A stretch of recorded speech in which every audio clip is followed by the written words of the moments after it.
Oops.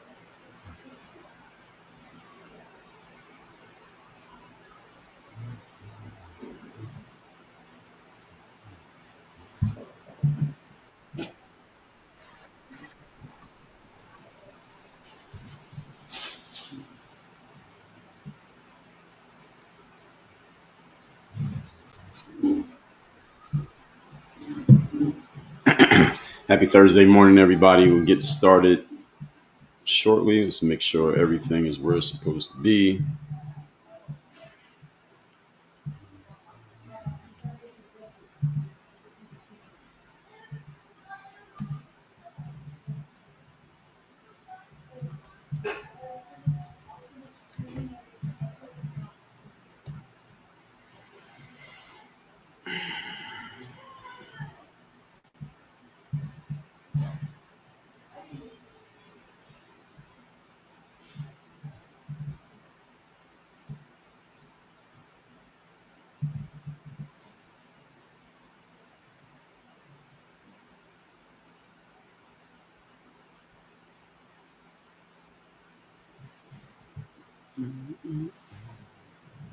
Happy Thursday morning, everybody. As y'all are coming in, shout yourselves out. I don't think I changed the title on here today. I don't know if I can change the title.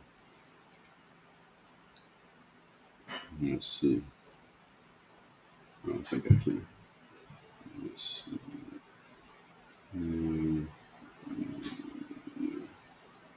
Today we are talking about some resignations that happened at the Center for Disease Control and the bigger picture of what exactly this means. And let me see if I can find.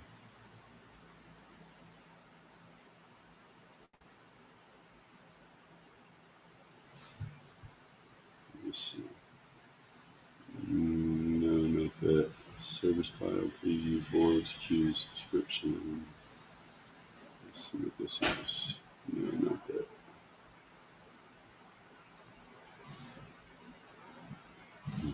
Shout yourselves out. Tell me your locations as y'all are checking in. We're just checking on some documentation here. See if I can make changes. I'm not sure I can.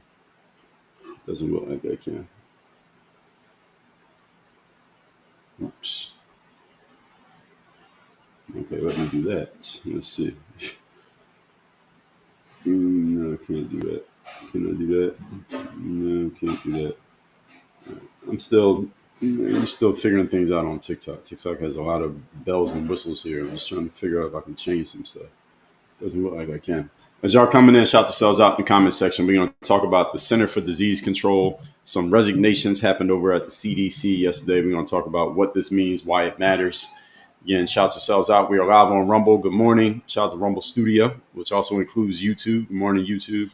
Also, X. Let's see if we are live on X. And yes, we are live on X. Good morning, X. We are live on Facebook. Facebook.com/Work on Your Game University. For those of you who are Facebook users. Live on LinkedIn. My name on LinkedIn, X, YouTube, and Rumble is the same. It is Dre all day. We are live on Instagram. Instagram is Dre Baldwin B. Miller. Brian Miller checking in from Chicago. Good morning. As y'all are coming in, shout yourselves out. Shout out your locations. And my most popular platform for live streams, at least as of now, is TikTok. We are live on TikTok. As y'all are coming in on TikTok, shout yourselves out in the comments section. Ashley Mack early with the first comment. Good morning. Good to see everybody in here. Oxford, Mississippi today for Ashley Mack. Good morning. Shout out to Oxford, Mississippi. Murphy the Mutt from Bristol, Tennessee. I just saw, speaking of Tennessee, it was a video of a college professor working at the University of Tennessee, Knoxville. And he said, he put it up on the screen, his overhead projector, that he heard that Travis Kelce and Taylor Swift got engaged. And because of that, we all need time to process this. I can't focus, you can't focus, so class is canceled today. He literally canceled class. And this is a big lecture hall. It's not some small classroom. It's a big lecture hall with 100 students in it. He cancels class because everybody needs time to process the fact that Travis Kelce and Taylor Swift got engaged. It looked like it's real. It looked like a real video. So that's funny. Speaking of Tennessee, Dwayne Mitchell, Detroit is in the building. Shout out to Dwayne Mitchell. Shout out to Detroit. IT Burnout said, I have a major echo. Well, I'm not doing anything to cause the echo, so I don't know what to do about that. Nate Real Sweetness checking in from Tampa. Shout out to Tampa. Shout out to Carol Wood. I spent some time in Tampa. Charlotte is in the building. Traditional all day. Good morning. Trucker J, Mount Olive, North Carolina, picking up Mount Olive pickles, going back to Tennessee. Shout out to Trucker J, traversing the country. Why are you picking up pickles? Why don't they just send them in an airplane? Why don't they send them in a truck? Just inquiring minds want to know. Tap the screen as you come in. Traditional all day. Yes, tell everybody tap the screen. 44 at IFEY. DFW's in the building. Shout out to DFW, Dallas Fort Worth. Nikki checking in from Connecticut. Good morning. Bill Greenidge checking in from Baltimore, Maryland. Shout out to Baltimore, Maryland, where crime is at a 30-year low, allegedly. Renee Dew checking in from Greenville, North Carolina. Good morning, Renee. Sherry, good morning from Arizona. Ron from Lima, Ohio. Traditional said, love the blue suit. Thank you. Me too. Lahek said, Heidi Ho, neighbors. Good morning. Lahek, good to see you in here. Shout out a few more people. And Grammatico, good morning. Karina checking in from Texas. IT Burnout checking in from Western North Carolina. Shout out to West North Carolina. User 748 from San Antonio. Happiness Now from the ATL. Oxford, Mississippi is your favorite college team. There's a team called Oxford, Mississippi. What team are you talking about? I'm talking about Mississippi, the school? Mississippi State. What school are you talking about? Ashley Mack said, SEC football, let's go. Saw that too on Tennessee. You saw that video of that guy canceling class? It looked like it was a real video. Courtney, good morning to you. Anne Marie Callahan, hello from Jersey City. Shout out to Jersey City. Shout out to Atlantic City. Shout out to Philly, where I'm from. I'm based in South Florida, by the way. I'm not in Philadelphia. Carol Ann Collins from Newburgh, New York. And Murphy the Mutt said, I better go back to bed since Swift engagement. Yeah, well, it happened yesterday, so you missed your chance to go back to bed. I think that was yesterday. Christine, checking in from Charlotte. Good morning, Christine. It was either yesterday or the day before when it happened. So the topic here today, we're talking about some resignations that happened at the CDC. I saw this morning on X, and it was a very interesting letter that this gentleman wrote. Now, let me see if I can find it. Actually, I'll go to my notifications because I know I responded to I replied to this. So this guy named Mark D. Levine, he is the president of the borough of Manhattan. Are y'all familiar with this guy? Any of you from New York? Mark D. Levine. He's the president of Manhattan, the borough. He is a Democratic nominee for the NYC comptroller. His name is Mark D. Levine. And here is Mr. Mark right here. He got on a blue suit too. I would not wear a striped tie like his, but the suit it almost matches my color. He has 100,000 followers on social media, and he posted that Dr. Dimitri, I may be mispronouncing this man's name, he is the director of the National Center for Immunization and Respiratory Diseases at the CDC. So basically, he's the director of a department of the CDC. He posted on his Instagram that he has, y'all can see it yourselves, I have resigned from the CDC. Enough is enough. I know this is mirrored for some of you. You can't actually read it. I'm just showing you that it's there. I'll read it for you. Enough is enough. Read my letter of resignation. America, wake up. This guy, literally a doctor working at the CDC, he posted this on Instagram to let everybody know they need to read his letter of resignation. So basically, he's signaling to everyone, come read the important thing that I have to say. Now, he posted this. Let me find it. Dr. Dimitri is this guy right here. And it just says Dr. Dimitri. I'm assuming this is actually him. Hopefully, I didn't get a... Yeah, I think this is a real letter. So looking at this, it has 4.6. This got posted just 13 hours ago. So yesterday evening, this has 4.6 million views on X, 36,000 likes, 12,000 retweets, 6,000 responses. And this is his resignation letter from the CDC. And as you can see, this letter he has a lot to say. Dr. Dimitri. And let's see. Dimitri C. That's his first name, Dimitri. Dimitri C. Daskalakis. MD, MPH. MD, a part I get. I don't know what MPH stands for. Anybody know what MPH stands for? So MPH is another letter he has after his name. I'm often wary of people with the letters after their names, not because they didn't earn it, not because they're lying, but because often these people have been so severely indoctrinated through our quote unquote educational system that they tend to frontline their education above any other consideration. And you get to challenging them, they usually hold their accreditations, their credentials, such as these letters, up as a way of blocking you from challenging anything that they said. In my experience, now I don't know Dr. Dimitri. I'm just using that. It just caught my attention. And then after those letters, MD, MPH. Anybody know what MPH? Masters in Public Health. That's what it stands for. Okay, Masters in Public Health. So he has a master's degree in public health. I'm thinking about that. Okay, all right, Masters in Public Health. And right after that, he puts in parentheses. Of course, he had to give you his pronouns: he, his, and him. He also gives you his pronouns, which I don't know. Actually, I do know. I have something to say about that. But let's see if we can go over the highlights. The highlights of Mr. Dimitri's letter first. And actually, I can't read this whole letter. It's way too long. What we're going to do, here's a way that you can use, any of you want to know how to use social media. Give me I'm typing this in the chat GPT. Give me the highlights of this resignation letter in bullet point format. Because I was thinking I might read this whole thing out loud, but it's a little bit too long. I'm going to read the introduction to it. Then we'll come back to chat GPT and let GPT tell us the main things we need to know. So it starts with, Dear Dr. Ori, whoever that is. I guess that's the person in charge. I'm writing to formally resign from my position as director of the National Center for Immunization and Respiratory Diseases at the Center for Disease Control and Prevention, also known as the CDC, effective August 28, 2025, close of business. In other words, that's today. So this is Dr. Dimitri's last day at work today. He is literally on his last day at work right now. And he says, I am happy to stay on for 2 weeks to provide transition if requested. Now let's read just a little bit of what he says here, because this gives you the opening and the ending usually tell you exactly what the guy actually thinks. He says, this decision has not come easily, as I deeply value the work that the CDC does in safeguarding public health, and I am proud of my contributions to that critical mission. Sasha Sims, I see you over there. Thank you. However, after much contemplation and reflection on recent developments, listen closely, and perspectives brought to light by, who do you think is going to be? There's only two guesses. Anybody want to guess who the person is he's about to mention here? Let me start the sentence again. I want y'all to guess who the name is he's about to mention here. So he says, I'm proud of the work we do at the CDC. And then he says, however, after much contemplation and reflection on recent developments and perspectives brought to light by, anybody want to guess the name of the person who he is going to hold up as the scapegoat for why he's mad? Anybody want to guess the name? All right, so there's only two names I can go off of, and all of you are guessing the two names it could be. So a bunch of you guessed Trump. It's not Trump.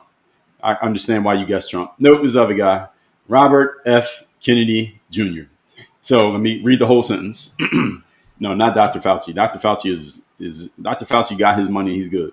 So after much contemplation and reflection on recent developments and perspectives brought to light by Secretary Robert F. Kennedy Jr., I find that the views that he and his staff have shared challenge my ability to continue in my current role at the agency and in the service of the health of the American people. Enough is enough. That is what Dr. Dimitri says. Let me read one more paragraph. While I hold immense respect for the institution and my colleagues, I believe it is imperative to align my professional responsibilities to my system of ethics and my understanding of science, of infectious disease, immunology, and my promise to serve the American people. This step is necessary to ensure that I can contribute effectively in a capacity that allows me to remain true to my principles. Okay, he's standing on personal principle, which he has a right to do. And then he goes into some very long-winded paragraphs where he basically empties out everything that he has to say. This guy needs to go on Joe Rogan and actually have a conversation. He wrote, this is a nice introduction to a book, what this guy wrote here. And I would read this, but not necessarily. Let's read the highlights according to chat GPT. I copied and pasted the whole thing. Here's what GPT tells us we need to know. So, of course, he has a problem with RFK Jr. Who doesn't?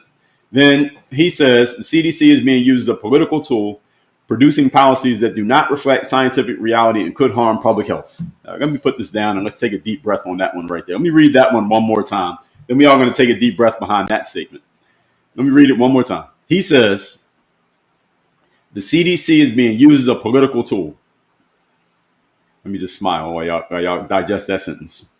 CDC is being used as a political tool, producing policies that, open quote, do not reflect scientific reality and could harm public health. Really, Dr. Demetra? Really? Really? In 2025, that's what the CDC is doing? This is very interesting. Quite rich, as we would say. The CDC is being used as a political tool. This is a I don't even know what word to use to describe him saying this in 2025. All of a sudden, there's righteous indignation about Robert F. Kennedy Jr. The CDC is being used as a political tool. This is a very interesting statement. What do y'all think? Y'all remember 2020? Now the CDC is being used as a political tool. Very, very interesting. And it's producing policies that do not reflect scientific reality. Wow. Do not reflect scientific reality. I remember standing 6 feet apart in the grocery store.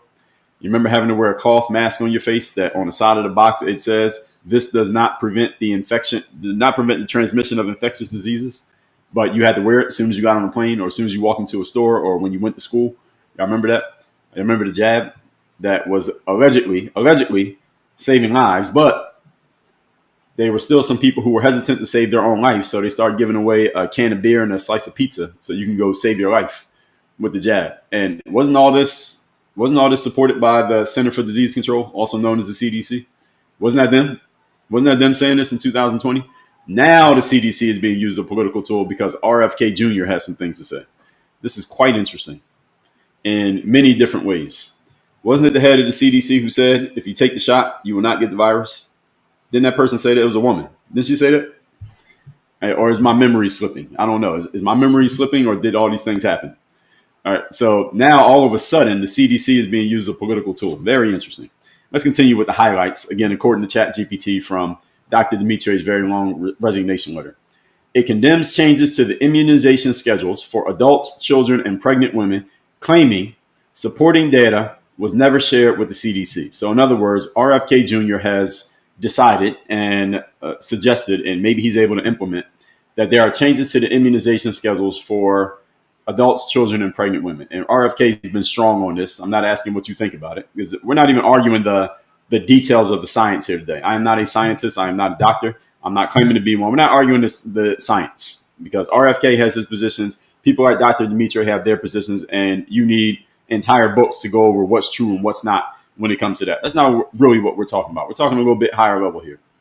So RFK Jr. wants to change the immunization schedule for adults, children, and pregnant women. Let's talk about all three groups. First of all, as an adult, nobody's telling me what my schedule is for what I need to put in my body. That doesn't even make sense.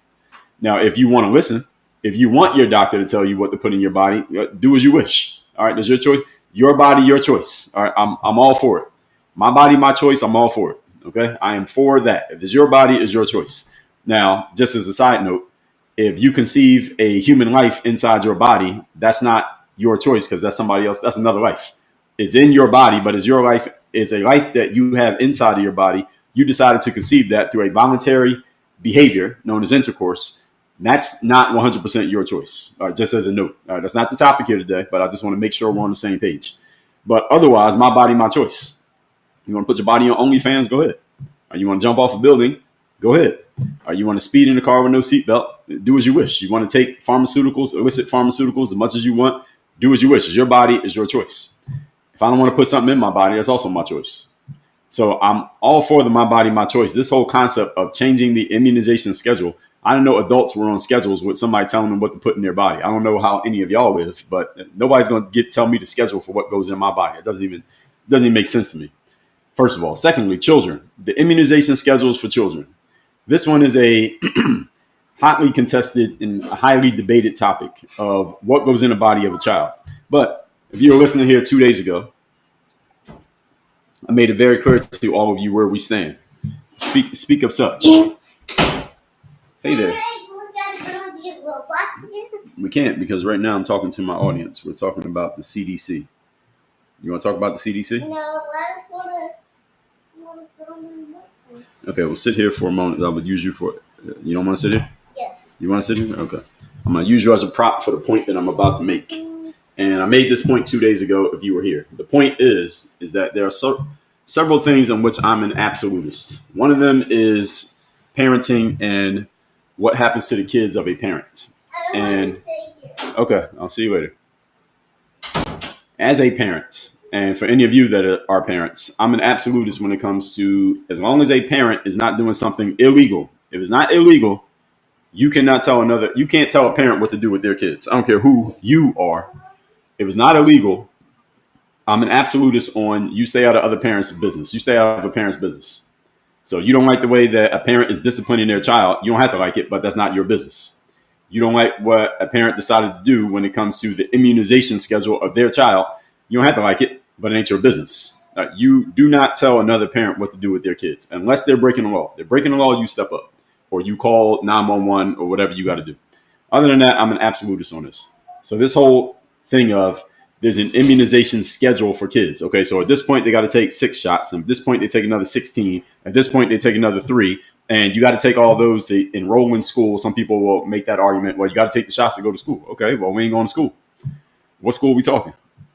Okay, I got a school right here. Work on your game, university. All right, they ain't going to school if they got to take shots to go to school. If I say they're not taking the shots, they say, well, you don't take the shots, you can't come to school. I say, okay, see you later. So this immunization schedule for kids, you can miss me with that. Then when it comes to pregnant women, well, my body, my choice. I mean, it is a shot. The shot is going to your body. So if you're the pregnant woman, your body, your choice. I didn't know there was an immunization schedule for a pregnant woman. I didn't know it was the thing. I'm a parent. I didn't know there was an immunization schedule. If it was, we didn't follow it. So nobody told me what immunization schedule. I didn't know that. I didn't know about this. Any of you knew about this? I generally understand the ones for adults. If you want to take the shot, take the shot. You're an adult. It's your body, your choice. I know about the ones for kids. I refused all of them. And the doctors didn't like that. And some people I know who listen to everything doctors say, they didn't like it either. So what? I'm a parent. Absolutist. I didn't know there was an immunization schedule for a pregnant woman. What are you getting immunized from? Because you're pregnant? What is that? I didn't know it was a thing. I never heard of that. So anyway, that's what Dr. Dimitri is saying. He says supporting data was never shared with the CDC. I say so. Who are you? Y'all the Nino Brown of what goes in somebody's body. We got to clear it with you before we make changes to the immunization schedule. I didn't know this was a thing. I didn't know this was a thing. I didn't know this was a thing that you just wait for the CDC to tell you what to do with your body. Well, actually, we do know because in 2020, a bunch of people listened to them. So I'm kind of being facetious here, but at the same time, I don't follow this nonsense. Now, here's what else Dr. Dimitri says. He says HHS, that's what I believe RFK is actually in charge of, the HHS, which is the Health and Human Services? I think that's right. So they issued an FAQ document and directives without CDC input, and they cited studies incorrectly to support political conclusions. This is what Dr. Dimitri says. He says that RFK's team over there, they put out some documents that didn't clear these documents with the CDC first. And Dr. Dimitri says that they cited certain pieces of data inaccurately in order to support a political conclusion that RFK was trying to make. That's the point that he's making here. I say he might be right. Dr. Dimitri might be right about this, that he says they incorrectly cited certain studies. Here's the problem with data, folks. And we talk about this all the time. And I tell you that facts don't matter.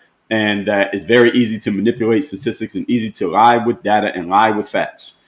And when I say facts don't matter, I'm saying it in a tongue-in-cheek way, but I'm also not joking. The reason why facts don't matter is because data is very easily manipulated. If you have a data set, you can tell any story you want depending on how you parse the data and how you choose to present the data. For example, people say that women make a lot less money than men, even though they're working at the exact same job.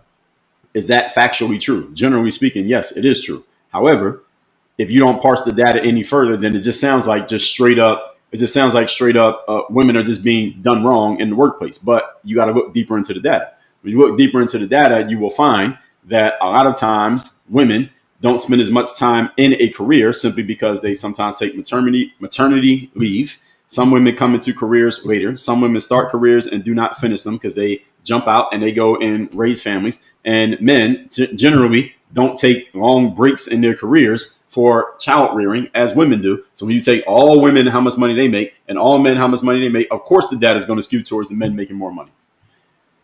And if you look into that data, then the unfairness that you first noted isn't so unfair when you actually consider all the factors that go into the data being the data.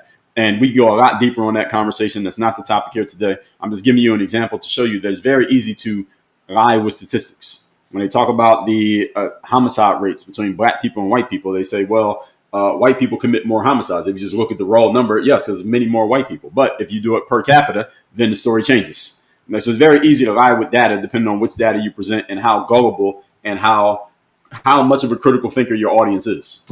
So this whole concept, Dr. Dimitri says that the CDC, HHS, cited certain studies to support political conclusions. I say they probably did.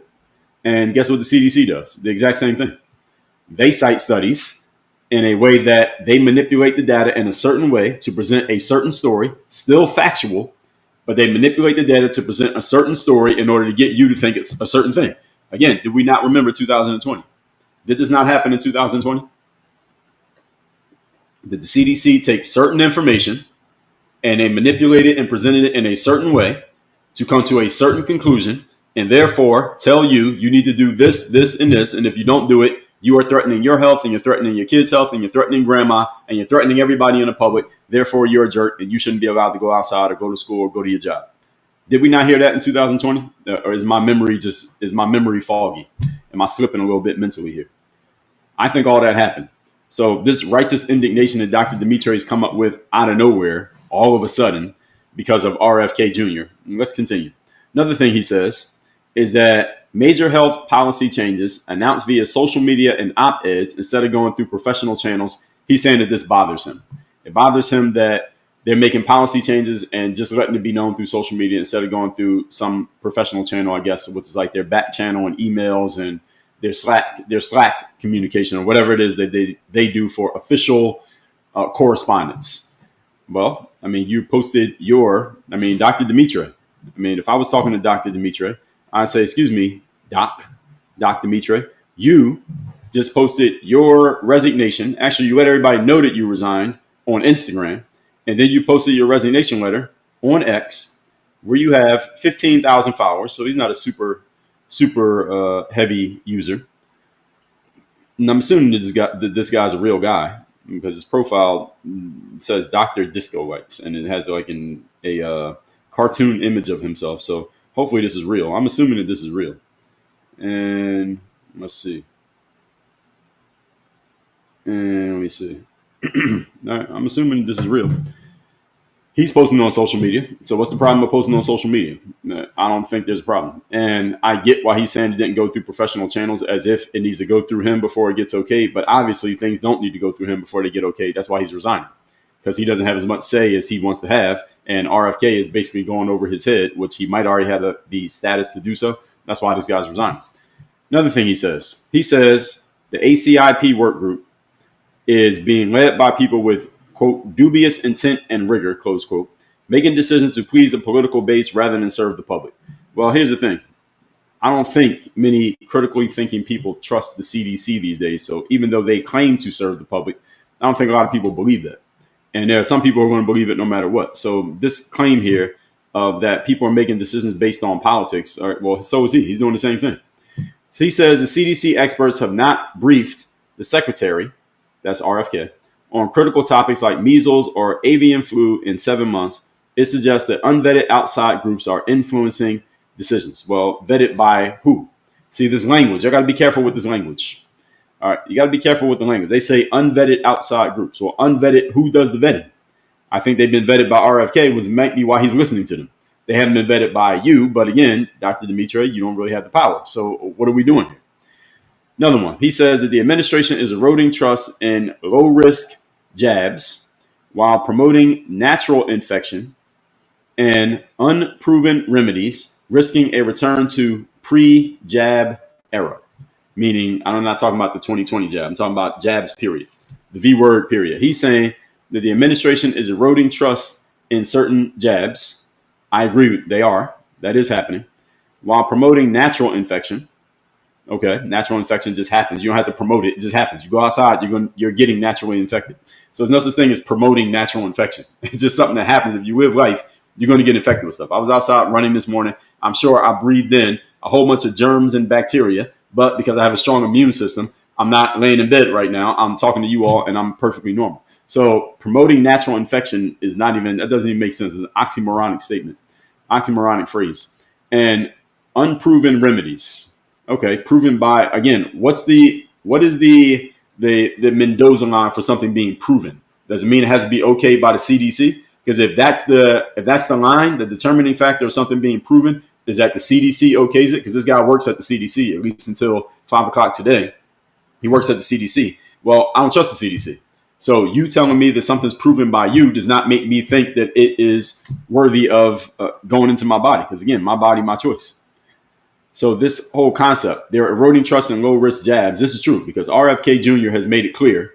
This is one of the things that has made him popular, whether you like it or not. One of the things that made RFK Jr. popular is that he has been a strong opponent of the jabs. Right? Everybody agrees with that. Again, whether you agree with him being an opponent or you disagree with him being an opponent, we can all agree that he is an opponent, a strong opponent of the jabs. And he came out as a strong opponent during the time that the virus was going on.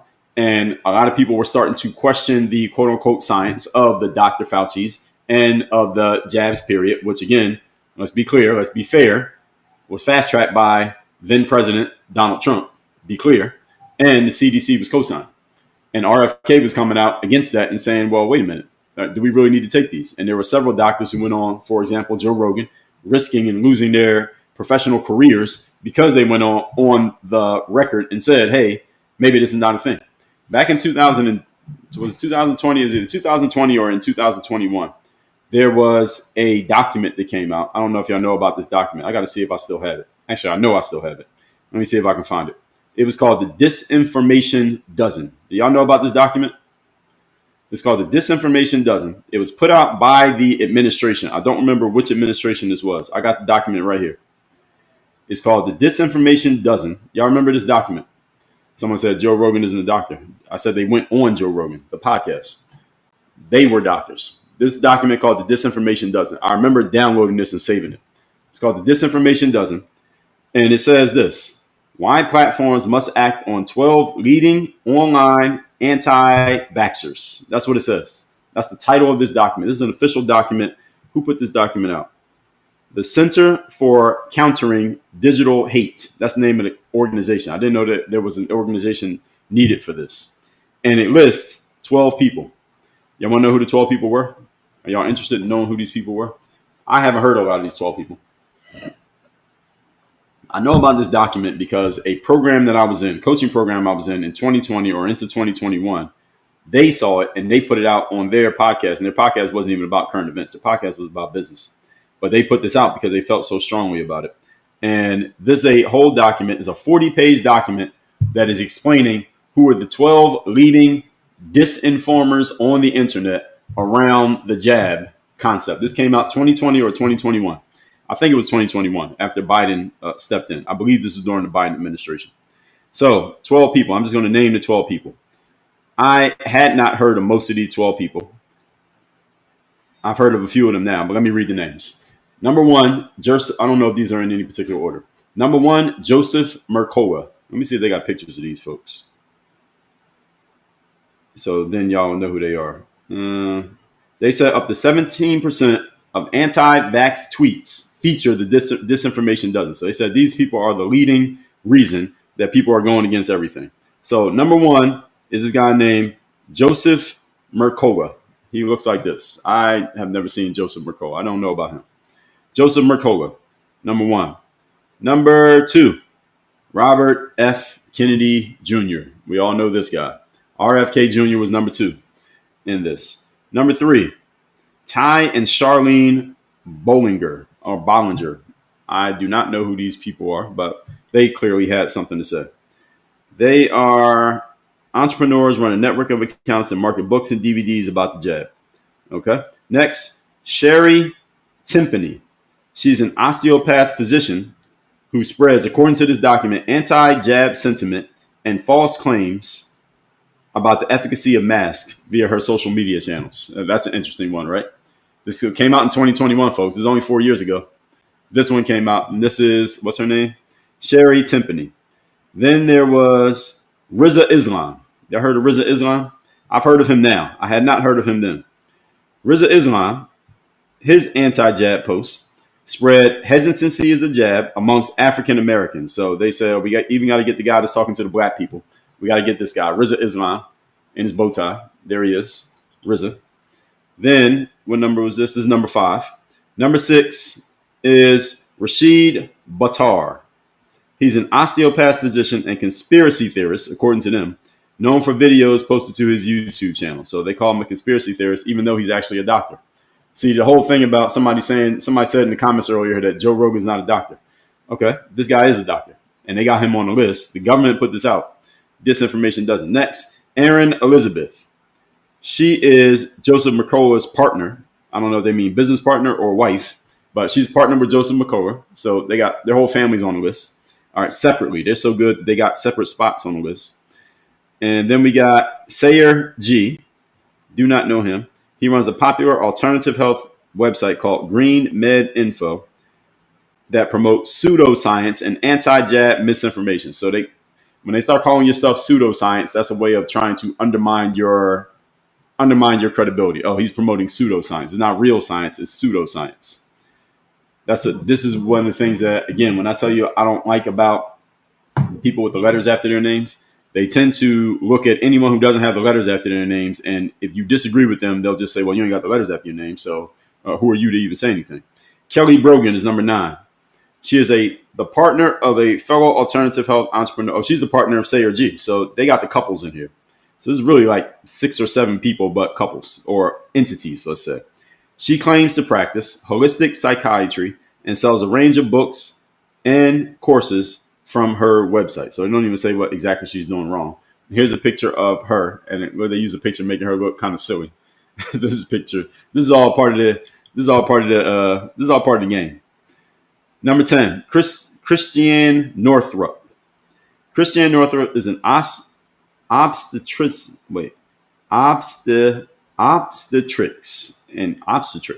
and gynecology physician, another doctor, who has embraced alternative medicine and anti-jab conspiracies. She used her social media accounts to spread disinformation about the C-19 jab. So here she is. This is a whole document, by the way, folks. It's put out by the government. I saved this because I just wanted to see this. Ben Tapper, not Jake Tapper, Ben Tapper. He's a chiropractor with a growing following on social media. He is routinely posting jab disinformation, and he has spoken out against masking. So here's Ben Tapper, the guy who spoke out against masking. And they put out a document telling you why this guy's wrong and bad. And last but not least, Kevin Jenkins, anti-jab activist, growing social media presence. He appears at public events with RFK Jr. He called the jabs a conspiracy to wipe out black people and several other things that he said. So they didn't even get a good picture of this guy. This is a picture of him standing on stage at an event. I guess it's the best they could come up with. This is a document called the Disinformation Dozen that was put out. This was shown to me and referenced to me by a person who found this through the government. The government let everybody know this came out, even though their names aren't on it. This is in 2021. RFK Jr. was on the list. Let's continue what I was talking about. So eroding trust in the low-risk jabs. So RFK Jr. coming out against the jab, and everybody, that's incorrect. Many of us going against the concept of get the jab just because they say get the jab because they said if you get it, you're not going to get the virus. Then we sat and watched people take the jab because they believe that, get the virus anyway. They took the jab, then another jab, then another jab, then the booster, then another booster, and they still got the virus, and they were still sick for a month. I know people personally who had exactly that happen. They got the jab where you had to get 2 of them. Then you had to you had to renew the jab, like insurance, you had to renew the jab. Then you had to get the boosters. They got all of them. They got like 5 shots, still got the virus, and was sick for 6 weeks. After they said, CDC said, you take the jab, you're not going to get the virus. Again, this happened. I'm not saying everybody who took the jab still got the virus. I'm not saying that everybody who took the jab and got the virus, it was bad for them. Maybe some people argue that, hey, if I didn't take the jab, it would have been worse. I even know the person I just described. They took like 5 shots, the jabs and the boosters, got the virus. They were sick for like 6 weeks. They said out of their mouths, well, good thing I got the jab because it would have been worse. This is what you call a PSYOP, psychological operation. And the CDC, combined with the United States government, pulled this off excellently in 2020 going into 2021. Why? Because a bunch of people who still believe it. I'm sure there's some people in my comments right now disagreeing with me. And when this happened, a bunch of people who were already skeptical, said, okay, now anything with the word V on it, anything with that jab on it, I'm questioning it now even more than I ever did. So I might not let my kids get the jabs. I don't want my kids on an immunization schedule. I don't want to take the jab. No, I'm not taking that. So what happened in 2020 caused a whole bunch of people who previously didn't think twice about jabs to now say, okay, now I'm not only thinking twice, I'm thinking 3 times about jabs. And I'm questioning whether I'm taking anything. And I'm really questioning whether I'm putting anything in my kids. Why? Because what happened is, a bunch of people with credibility, doctors, the RFKs of the world, and these quote unquote disinformation dozen came out and started informing people, hey, look at what they're actually doing. Question this, listen to this, consider this. Don't just accept this because they're telling it to you. Don't just accept this because the person with some letters after their name said it. How about you question the knowledge that's being thrown at you and make them answer the questions before you do what they're telling you to do. Don't let them just ram it through just because they work at this place or they're a doctor, et cetera, et cetera. It woke a lot of people up. It didn't wake everybody up. Some of y'all still sleep, but it woke a whole bunch of people up to say, wait a minute, I'm not just going to do what you tell me to do just because you're whoever you claim to be. Even if you actually are that, I'm not going to do what you told me to do just because you're a doctor. What this did was it undermined the trust that a lot of us had in authority figures at every level. So even though they used their authority to try to push things through on a whole bunch of people, a lot of us still lost trust in those people in that process because we saw, okay, they'll just use the fact that they have this authority and this credibility. That means anything they say, we got to do. No, not anymore. And then they went and came out with that to try to put a stain on those people. All right, you're a bad person because you're coming out with information that goes against the grain of what we say. Is that not political? Here's the thing, folks. If somebody's putting out disinformation or misinformation and is not true and is inaccurate, you don't have to put out a document to make them look bad. Here's all you got to do is just let them keep talking. So this is a good thing about telling the truth, ladies and gentlemen. When you are telling the truth and you got the truth on your side, not facts, but the truth, because the truth is all the facts in full context. Facts can be handpicked. You can handpick a fact. The truth is all the facts. When you got the truth on your side, just expose me. Don't put out a document trying to make me look bad. Don't get me blocked on social media. Don't mute me. Don't deactivate my accounts. Just let me keep talking. If I'm wrong and the truth is against whatever I'm saying, then it's only a matter of time before I expose myself. And the truth will make it clear that I'm wrong. And then I'm just going to be sitting there looking stupid, or I got to backtrack, or I got to apologize for being wrong. If you have the truth on your side. But if the truth's not on your side, what do? As soon as somebody starts exposing that maybe what you're saying is not true, what's the first thing that happens? You saw what the government did. You saw what the CDC did from 2020 up through, let's just say 2020 and 2021. What'd they do? Anybody who was coming out with the wrong message on the wrong subject, saying the wrong things about the mask, about the jabs, basically about those 2 things, what happened? You were getting demonetized. You were getting blocked. You were getting suspended. You were getting your accounts muted. And I already said demonetized and not shown as much in the algorithms. You were getting your videos and content taken down. Why? Because you were saying something that went against the grain of the quote unquote prevailing wisdom. Is that not leaning politically to try to get a political message across? So what Dr. Dimitri is saying right here is complete nonsense, because the same thing that he claims RFK Jr. is doing right now, the CDC did for an entire year and a half. And now all of a sudden he's righteous about some type of political leaning. You can miss me with all of this nonsense. So saying that he's trying to make a political point. You're politicizing health policy. 2020 and 2021 was nothing but politicized health policy. That's all it was. So continuing. He says, I already talked about that. We already talked about the jab distrust. The moral stand. Oh, the other thing about the natural infection. I already talked about that. Natural infection, natural immunity. I'll tell you one more little anecdote here. Person who I know, there was a group chat conversation going on. And I was the only person in this group chat who did not take the jab. One of the people in the group chat said, I took the jab and then I got the virus anyway. This is before somebody else I knew got the virus anyway. So a person took the jab, got the virus anyway. Relatively young person. And another person in the chat said, well, see, all that nonsense about natural immunity is just that. It's nonsense. This person clearly didn't understand what natural immunity means. Natural immunity means the immunity you get by just being exposed to something naturally, not something that's manufactured and stuck into your arm. As soon as you stick something in your arm, it's not natural anymore. That's not natural immunity. That's manufactured immunity that ended up not even being true, which we all know now. I think most of us know that now, right? They changed the definition of the word, by the way. I told you I'm an absolutist on definitions. They changed the definition of the word vax when it was clear that what they called a vax wasn't doing what the definition of vax said it was going to do. So they changed the definition of vax so that they didn't look stupid and the people who took the jab didn't feel stupid, even though they still feel stupid to this day. And I'm sure we'll deal with some of them in the comments here today. And we'll get to that in a minute. So this frames the whole situation as an ethical decision tied to this guy, Dr. Dimitri. In his letter, he eventually mentions his grandfather. So this is where he goes into his moral righteousness. His grandfather had a reputation, according to Dimitri, of resisting authoritarianism. So Dimitri is saying, I'm basically channeling the legacy of my grandfather, and I'm going to follow in his steps and reject all of this concept. And he's taking this moral stand, and he blames that rhetoric from the outside world, rhetoric of people he disagrees with, not his rhetoric, but rhetoric of people he disagrees with, for enabling anything bad happening in or at the Center for Disease Control. Now, he cites also the administration has moves to erase transgender populations. That's his claim. It wants to end programming for HIV, also his claim, and it wants to cut equity research as further reasons to resign. So this is just the straw that broke the camel's back, is what he's saying here with the RFK thing. He has many other reasons. He just allowed them all to boil over. Now the pot's boiled over. Now he's resigning. Now he also argues that the nation's health security is endangered by leaders focusing on ideology instead of science. We already addressed that many times here.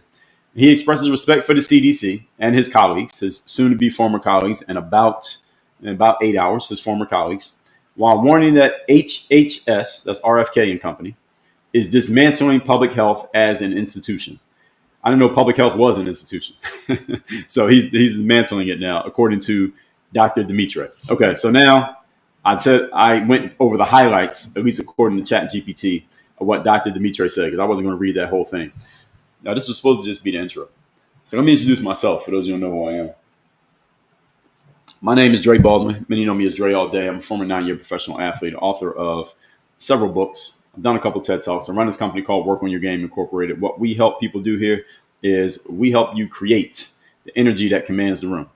How do you create that presence, that energy? Is through your discipline, through your processes, through your systems, through your performance, and the confidence that comes with all of that. You can learn more about that by going to the link or links in my profile. So I'm going to go over a few more highlights of what Dr. Dimitri said and what this means about the CDC, RFK, and health in general. Not public health, quote unquote, but just health in general for all humans. Then we're going to open the floor for discussion. I'm going to read and respond to comments. It was the most fun part of the day because then I can point out people's logical fallacies. I'm sure there'll be plenty of them. Any subject that's emotional, you're going to get a bunch of logical fallacies. So those of you who like hearing the sounds, the soundboard sounds, let me give you a couple previews of the soundboard sounds. I will explain them later, but let me see. I will explain what these sounds mean later, but some of your favorite sounds that you all know and love, you will be hearing. Strawberry cheesecake. Or. Oh, I like your funny words, Magic Man. Or. Is that like a personal attack or something? Or. Have some more chicken. Have some more pie. It doesn't matter if it's boiled or fried. Or. You're not that guy, pal. Trust me. You're not that guy. Okay. Or. Emotional, damn it. I'm going to use that one a lot today. Emotional, damn it. And I'm pretty sure somebody may get the award and get the combination. That's when you combine multiple logical fallacies into one statement. So I'm looking forward to that. But let's get through some more material before we even get to that. So leaders like Dr. Dimitri, Daskalakis, that's his last name. His first name is Dimitri. They're taking a stand to defend scientific integrity. Okay. Pushing back when public health becomes politicized. Again, nonsense. This is some are seeing this as some type of what do you want to call this? A heroic move by Dr. Dimitri. I don't think so. I think Dr. Dimitri is going to land on his feet. Either, let me tell you where Dr. Dimitri is going to end up. He's probably going to get a book deal. He's probably going to start a podcast. He's going to appear on a bunch of podcasts. I wouldn't be surprised if he ends up working at a pharmaceutical company or at a university. Pay attention. He's going to end up in one of these four things is definitely going to happen. I say at least two out of those four is going to happen. Book, publishing deal, podcasts of his own podcast, get a job at a pharmaceutical company, get a job at a university. 1, 2, 3, 4. Pay attention. If any of you want to follow the story of Dr. Dimitri, I guarantee he ends up in one of those four places. At least two of them. Joe Rogan, maybe. We'll see if he's willing to go on Joe Rogan. But if he does, I will listen to it. So some say this is some type of heroic move, and he's letting go of a career that was built over decades. I say not. I don't think so. That sounds good, but not true. Now, this resignation is exposing the entrenched dogma and loyalty to precedent. And he's basically saying, this is my way of dissenting. I'm going to sacrifice my job. I don't think he's sacrificing without knowing where he's going next. That's my theory. I'm not reporting this, just a theory. Doctors are trained to trust institutions and him leaving shows how much this is being jeopardized. This is the issue that I mentioned earlier with the people with the letters after their names. I don't care what the letters are. MD, MPD, MPH, PhD, JD, whatever. With the letters after their names, these people are academic performers, obviously, and we can respect that. And usually those letters have something to do with what they do professionally. Respect to that as well. The issue, when I run across people who have the letters after their names, is that they are often so deeply entrenched, so deeply indoctrinated with whatever they had to learn, quote unquote learn, and prove that they had known in order to get the degree and to get the letters after their names, is that they are unwilling to engage with anything or anyone who goes against the grain of what they have been indoctrinated to believe. Again, this is why a lot of academics and intellectuals block me on social media, because I challenge their indoctrinated nonsense with logic. And since they can't talk over or around me, they just want to eliminate the problem from even existing. So that's why they position themselves to where I can't even respond to the things that they said. And I've had this happen with many people. Some of them public figures, some of them just everyday folks who none of you would know their names. I don't even know their names. That's the issue that I have, not necessarily with them. My issue is with the educational system in America and the people who have done the most in the educational system. These your advanced degree holders. Well, of course, you're going to have a problem with me because I'm trashing the very thing they dedicated their lives to. And they built their whole careers around being successful at school so that they can build their career. And now I'm trashing the very thing that made you who you are. So how could you not have a problem with what I'm saying? And I say this as a person who holds a college degree. So I'm not against the concept of education, but what we call education in America is not actually education. It's indoctrination. That the etymology of the word education means to bring out from within. That's what the word actually means. When you go back to the roots of the word. In the United States of America, our education system is not bringing anything out of you. It's putting things into you. It's giving you the information. It's telling you what it is. It's telling you what you're supposed to believe, what you're supposed to quote unquote know. And then you prove that you know it by taking the test, which all you're doing is basically regurgitating what you've already been told. It's not asking you to think. It's just telling you regurgitate what you've been told. And the better you are at proving that you have internalized what was put into you, indoctrinated into you, the better your grades. If you get a lot of good grades for a long time, you get a high school diploma, then a college degree, then an advanced degree. And the people who go the furthest and the highest in proving that they have been properly indoctrinated are those with the letters after their names. And when I come out and trash the entire system, then of course they're going to take offense to that. I understand why they take offense to it. I also 100% stand on everything I just said. The system is designed for indoctrination, not for actual education. Education means you bring it out from within another person, not you tell them what the information is. You got to tell somebody what the information is. What's the point? Nowadays, we have AI bots that can basically look up any information on the internet in 10 seconds. Why you got to sit in the classroom and let a teacher tell you the same information for an hour? Why you got to sit in the lecture room for an hour and a half if I get the same information on ChatGPT in 10 minutes? That's a legitimate question. And somebody needs to answer it, because there's going to come a time where without an answer to that question, people aren't going to keep showing up to school. What's the point? Anyway, different subject for a different day. I have covered that, by the way. Look it up on my YouTube channel. I've covered it many times. So this moment reveals the dangers of elevating political narrative over evidence-based health policy. I say somewhat, but this is for the wrong reason. So the sidelining of CDC experts and insertion of outsiders undermines credibility in an era where trust in institutions is fragile. And I say, yes, this point right here, this argument right here is right, but for the wrong reasons. It's the right argument for the wrong reasons. So what it says is that you're elevating political narrative over evidence-based health policy. I say that's true, but which narrative are we talking? Which political narrative is it? Because depending on where you lean politically, you may like one narrative and dislike the other one just because of the side that it's coming from. I say that health policy has been politically motivated for 60 years at least. So this is not some brand new thing. It wasn't brand new in 2020. It got put to the forefront in 2020 because everybody was talking about it. But it's been at the forefront since the 60s, is that health policy in America is driven by what? Who's in charge? And who's in charge? Either the Democrats or Republicans. Do they have a political reason for doing what they do? Of course they do.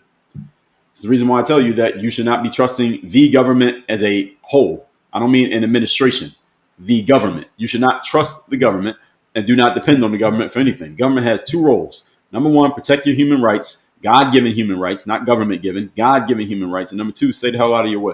That's it. Anything else the government is doing that involves you that you need, you're in a precarious position, get out of it. The government always has an agenda. They always have an angle. And that agenda or angle might not always align with your agenda and your angle. That's why you should not be trusting them. You don't want to be too entrenched with whatever the government is doing because eventually you're going to get screwed. So they say that this whole situation is undermining the credibility of health experts in an era where trust in institutions is fragile. I say good. Yes, I agree and good. I want to undermine the credibility of a quote unquote health expert, because if you come into the room, and let me be clear what I mean by this. If you come into a room and you tell me I should listen to what you say because you're a quote unquote health expert, I'm already not trusting you. Why is this?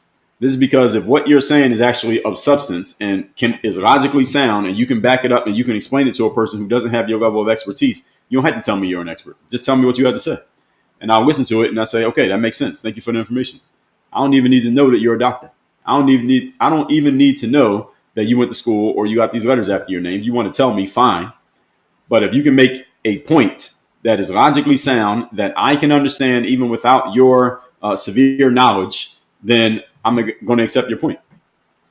But if you got to come out and you got to come to the front and say, hey, listen, I'm a doctor, I'm an expert, so let me tell you what the information is, I'm already looking at you sideways because you had to use that just to get my attention in the first place. So now what, I'm supposed to listen to you just because you're a doctor? No, reject it. Because you're an expert? Reject it. Because you work at the CDC? Also reject it. Reject it twice. You work at the CDC. That's even worse. If you have solid material, solid knowledge, and solid expertise, you don't have to hold up your credentials to get people to listen to you. All you got to do is say what you got to say. And people are going to hear it, look at it, and say, damn, this makes sense. Good point. Oh, by the way, what do you do? Oh, you happen to be a doctor? Cool. That's the way it's supposed to go. But is that the way it goes? No, it doesn't. So this is the reason why I'm okay with the undermining of the credibility of trust in some institution. A lot of institutions aren't trusted these days. This ain't new. Now, the public, even parts of the media, appear more focused on the drama of RFK-J and Donald Trump going after those guys than on the erosion of what some say are scientific norms. Well, what scientific norm? What scientific norm are we talking? Again, just throwing that phrase out there doesn't quite mean anything. I need some context. What scientific norm are we talking about? I need to be really clear what kind of norm we're talking here if we're going to say a scientific norm. That sounds good on the surface, but I need to know exactly what we're referring to. So personality-driven headlines distract from structural breakdowns that can outlast one administration. Well, again, that's not new. This is the media. If it bleeds, it leads. This is the way it works. So many high-ranking officials quitting from the CDC, because Dr. Dimitri wasn't the only guy who quit from the CDC. A bunch of people quit from the CDC. Let me see if I can find that list, because there's a bunch of people who had quit recently. What was that woman's name? So it's a woman named Monares. This is CDC director, Susan Susan Moneris, RFK went and said something about them. Alex Jones has some content talking about this. I can't play this out loud, but y'all can go look this up on X. It's on Alex Jones' X. He has a video, so I can't play it because TikTok has told me not to play other people's stuff. So CDC Director Susan Moneris got fired by RFK Jr. yesterday. So y'all want to know why Dr. Dimitri quit? This is why. Susan Moneris is the person who is heading the CDC. RFK fired her because she attempted to push for the jab, the VJab. Now, multiple other CDC officials are out as well, as they too complained about rescinding approvals for the jab. So they are arguing, though. People on her side are saying she didn't get fired and that she didn't get ousted, but he's trying to fire her. So here goes the legal red tape. So all this red tape is about to come out, and I'm not going to go into all this in detail, but HHS.gov, this is RFK's team, they said this: Susan Moneris is no longer director of the CDC. We thank her for her dedicated service to the American people. Secretary Kennedy has full confidence in his team at CDC, who will continue to be vigilant in protecting Americans against infectious diseases at home and abroad. So that's the corporate announcement. Now, here comes a guy named Mark S. Zaid, ESQ after his name. He's a lawyer. This is what lawyer Zaid says. Abby Lowell and I, those are two lawyers, we represent Susan Moneris. Contrary to government statements, Dr. Moneris has not resigned, nor has she been fired. She will not resign. We have issued the following statement. He put out a statement that I'm not going to read. So there's a whole argument here as to whether she actually got fired or not. So here's another thing that got said by this guy named Isaac Saul on X. Isaac has 74,000 followers on X. I don't know him, but he says this. To be clear, Susan Moneris was nominated by Trump and confirmed in a party line vote 51-47 by Republicans a month ago. She refused to resign amid pressure to change jab policy. So now RFKJ is trying to fire her. This is literally their pick. So this is looking like it might be a RFKJ versus Donald Trump type of situation. We'll see if that's what it turns into. But this is one of the many things that have followed from Dr. Dimitri. Is just one of the dominoes falling after what happened with Susan Moneris. Now, Dr. Dimitri officially resigned from his job, at least as of 5 o'clock this evening. And if Dr. Moneris isn't fired, then why would he quit his job anyway? It becomes this whole telephone game situation. Right? This is like high school lunchroom, just with a whole lot more money and a lot more people being affected by it is what we're dealing with right now. So medical professionals trained in standard of care tend to resist new ideas. Many quietly accepted flawed directives rather than challenge any type of dangerous policy. This is 100% true. This is my issue with the medical system in the United States of America, along with the education system. But let's stick to the medical system. In the medical system, and I have explained this many times, let me explain it again. In order to get into the medical industry as a professional with a job, you had to go to school. You had to go to different schools. So there's nursing school, there's medical school, there's doctor school, different types of doctors, et cetera, et cetera. There's more school than just your normal 4-year undergrad like what I did, right? You get specialized training in that area.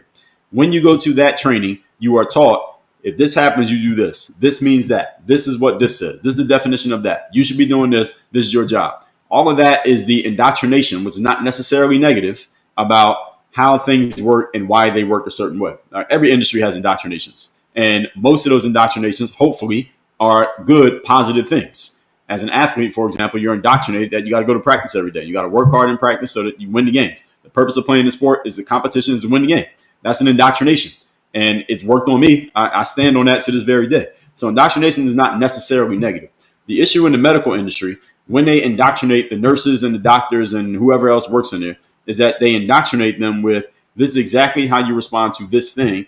And a lot of those indoctrinations have to do with pharmaceuticals. Now, why does that matter? The pharmaceutical industry funds a lot of the medical schools that your doctors and nurses went to school at. This is true.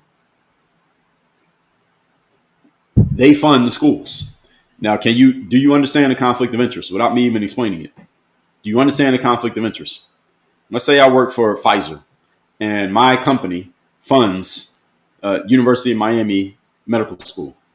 Now, all the doctors who are coming through the UM Medical School, I hear UM has a pretty good medical school. They are learning which pharmaceuticals solve which problem when they get out of school and they become actual doctors. They know doing this, this, this, and this solves this problem, or it addresses this issue. Or if I see a person who has these symptoms, we're supposed to go with this, this, and this. I was taught this in school. And this is what they were taught. And this is what they got their license because they passed a test that says, I understand these things. If this happens, that means this. This means that these things mean this. This is what you had to pass a test and get certified in order to get your job. And then when you get into your job and you see these things, that means you're supposed to do these things. And some of those things are administering or prescribing a certain pharmaceutical to go to this patient. But what if I come into the hospital and I say, well, excuse me, doctor, I don't agree. I don't want to do that. What's the first thing you're going to say? You're going to look at me like, who are you? You didn't go to medical school like me. You don't have a license like me. You didn't get all the knowledge and information that I have like me. I fear for the life of your child or your spouse or your friend or for you if you don't take this thing that I know for sure. I know. I don't think. I don't theorize. I know this is what's supposed to happen because I went to school for 8 years and this is what they taught me. And here are you with no medical background challenging me on my expertise and my knowledge. Who the hell do you think you are? I can understand why somebody in the medical industry has a problem with somebody like me challenging anything that they said or anything they believe. I get it. At the same time, what I tell you at the beginning of this live, I'm an absolutist on certain things. My body, my choice, I'm an absolutist. All right, parenting, I'm an absolutist, which means if I'm in the hospital and it's my issue and the doctor says we're going to do this, this, and this, and I say, no, the hell you're not. I'm going to say my body, my choice. I don't give a damn who you are. I don't care where you went to school. I said, no, my body, my choice, conversation over. If it's my child and I say no, conversation over. I'm an absolutist. I'm a parent. You're a doctor. All right, I win. I'm up here, you down here.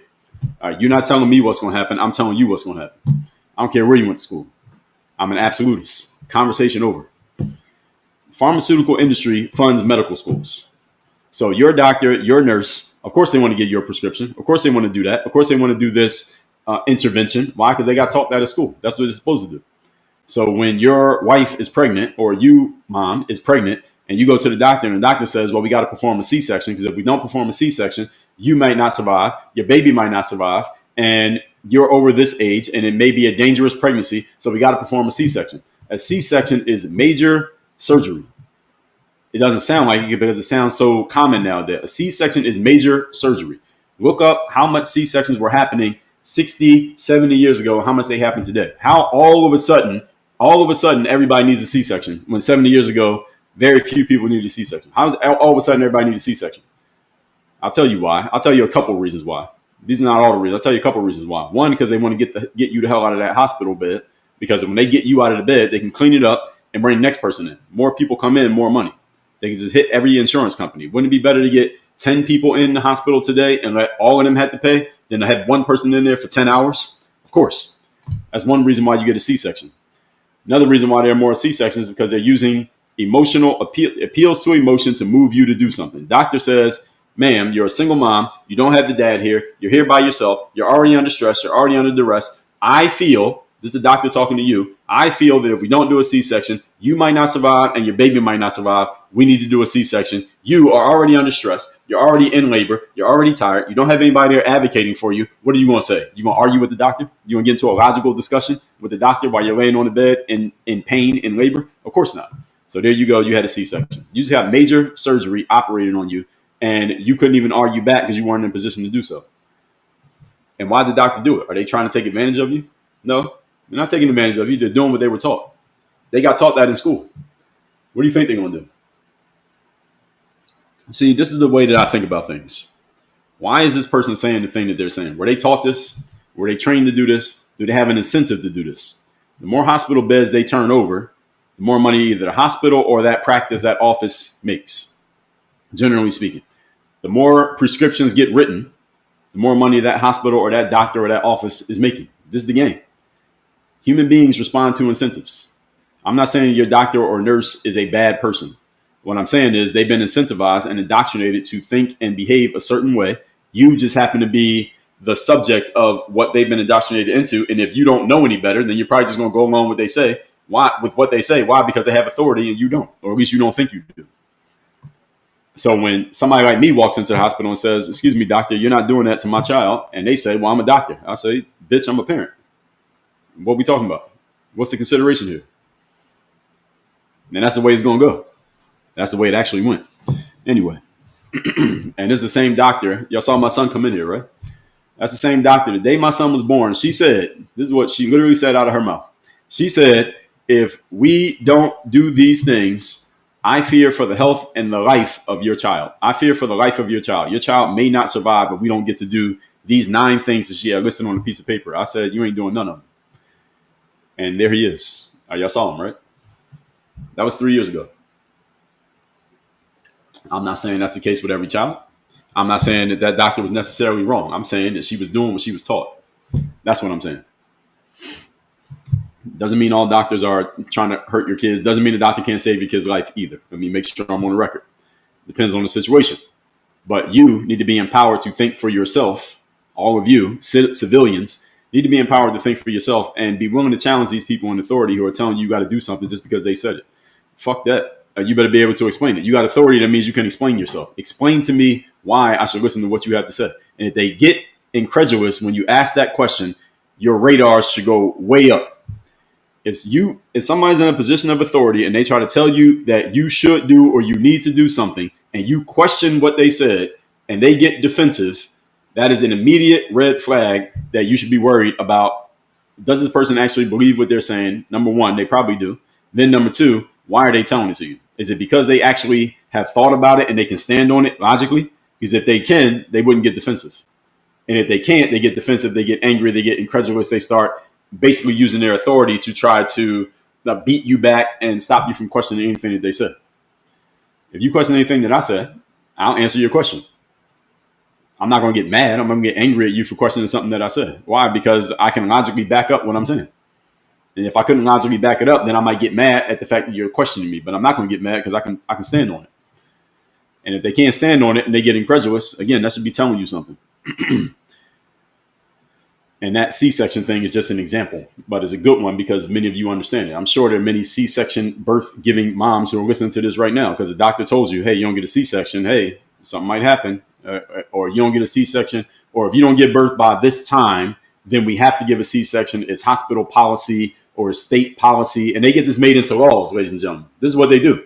They get this stuff made into law to where it's literally the law that if you're in labor for this much time in the hospital, if you haven't given birth by this point, or you're at this age or whatever situations, they got all these things they can check off. If you check any of these, we absolutely have to, by law, give you a C-section. Now, why do they do that? Again, think about it. That's a major operation. All right, you got to pay for that. Your insurance got to pay for that operation. And they get you the hell out the hospital bed so they can bring the next person and do the same thing to them. This is the game. Follow the money, ladies and gentlemen. Let's just leave it at that. Let's continue. So the medical field is now showing cracks in its reputation for objectivity. Really? Just now? I don't think so. This is not just now happening. Exposing how easy it is for ideology to crowd out data. Really? Just now? I don't think so. So once that trust erodes, public health guidance carries less weight, and that's dangerous during outbreaks. That I agree with. So has the trust eroded? The trust is already eroded. I don't trust the medical industry. I don't know about y'all. I didn't trust the medical industry before the jab. That's why I didn't take the jab. I didn't take any jabs. Of course, there's no boosters. You don't take the jab, there's no booster. I didn't take anything. I don't take shots. I can't remember the last time I took a shot of anything. Last time I had a needle in my arm, they were drawing blood. They weren't giving me anything. I don't want any foreign objects put into my body unless it's my personal choice and my personal decision. Definitely not no pharmaceuticals. The only foreign object will be no food that I eat. Other than that, no. So they're saying once that trust erodes, public health guidance carries less weight, and that's dangerous during outbreaks. I say that's true. And could it be dangerous during outbreaks? Yes. Outbreak of what? What outbreak? When's the last outbreak we had in America? Can anybody name an outbreak? And please don't say the virus of 2020. That wasn't an outbreak. That wasn't an outbreak. I was outside every day in 2020 during this outbreak. Only thing I noticed different was that a bunch of people had coverings on their faces, of course, and there were fewer people outside. Other than that, it was pretty normal. Did any of y'all see anything different? Did any of you see an outbreak in 2020? I asked this question in the comments. Did anybody see an outbreak in 2020 during the virus, during the pandemic? Did any of you see one? I didn't. I didn't see an outbreak. An outbreak, you should be able to see it. If somebody says there's an outbreak or something, that means I see a bunch of people. I don't know. I'm expecting to see people falling out. People are getting carted off in ambulances or gurneys, and they can't even stand up. That's what I'm expecting when I hear outbreak. I didn't see an outbreak in 2020. I saw an outbreak of mass psychosis is what I saw in 2020. It worked. Whatever you want to call 2020, it worked on a whole lot of people. I think there are more people who believed it than didn't believe it. Let me see if I think that's true. No, maybe it's closer to 50-50. I don't know. Maybe it's closer to 50-50. I didn't see any outbreaks. There was no outbreak in 2020. There's an outbreak. There was a mental outbreak in 2020. You can see that on the internet. But I didn't see it in person. I was outside every day. I'm in South Florida, so it's nice outside. Not everybody's outside. Everybody could be outside. There were fewer people outside. I remember one day I got up and ran. Now I run early.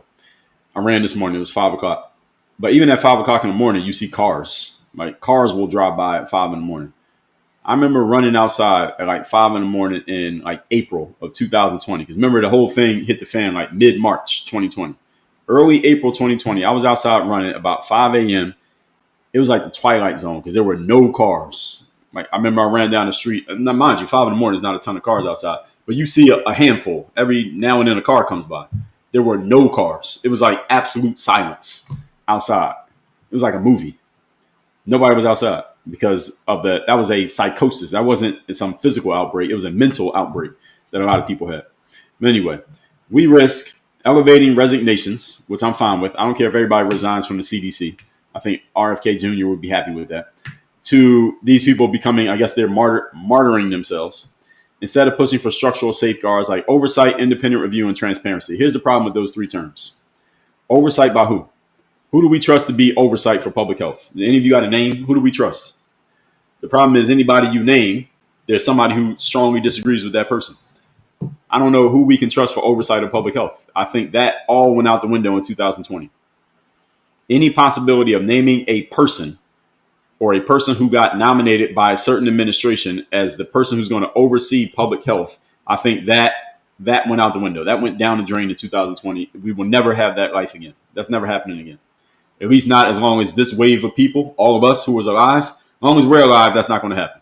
So all of us will have to die out, and a whole new wave of people who don't remember 2020 would have to pop up. So that means people who were born in even if you were 5 years old, you might remember 2020. So that means you had to be born in 2019 and later. So these are people who are 6 years old right now. They're going to have to be us in order for this to even be possible again. For us to even trust anybody who can oversee public health. Who do we trust to oversee public health? A Democrat, a Republican, a Trump nominee, a Biden nominee? No, no, no, and no. So how is this going to work? How is this going to work? It ain't going to work. So there's going to be no oversight. So oversight, no. So that trust has eroded. No oversight. Independent review. Okay, who's independent? Name them. Name the independent reviewer. Name the person who's independent who's going to review stuff, and they're going to say, this is the way we should go. The problem with this is not that there aren't people who are independent. There are.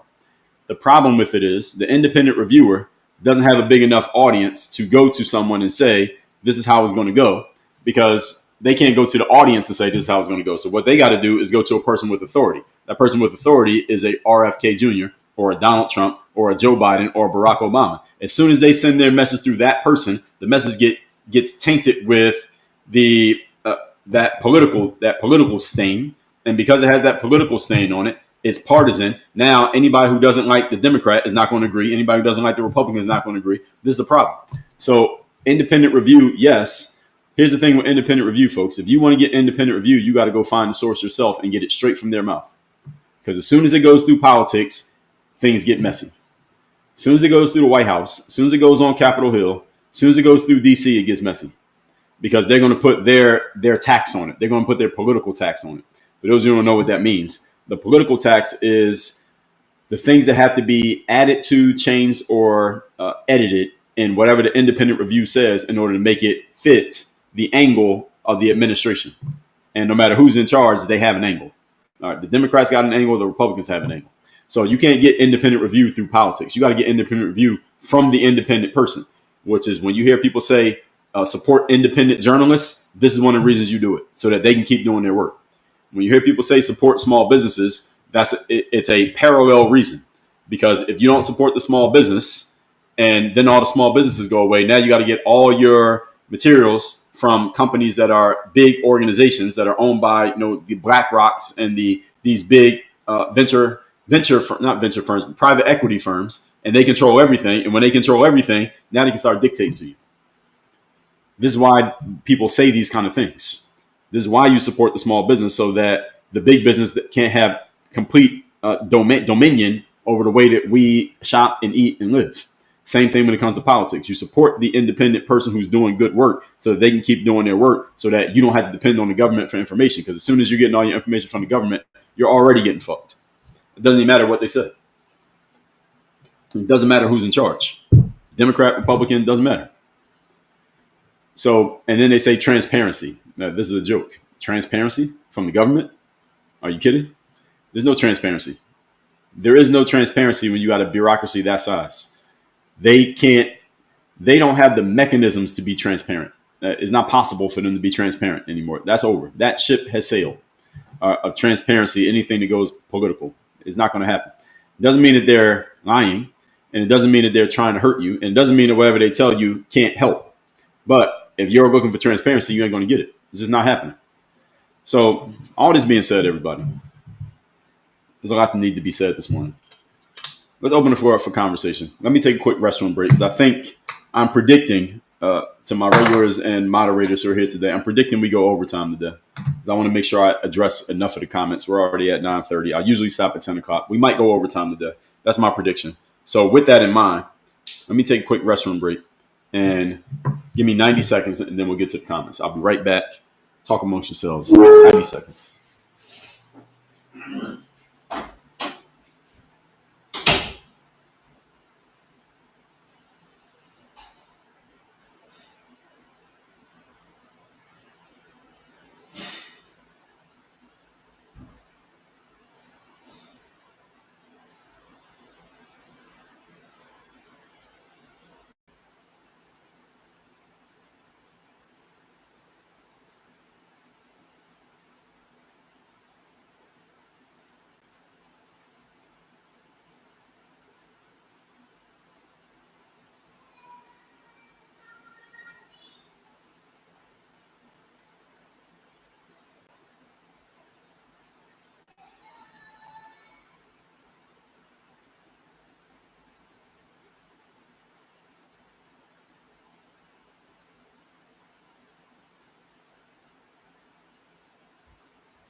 I'm back. Let's get to it, everybody. Over on YouTube, O-Dog, Not For Minute says, CDC, criminal deception and corruption. Their lives have been ruined. Their lives have ruined so many lives. They covered up adverse effects findings in jab studies. I'm sure they did.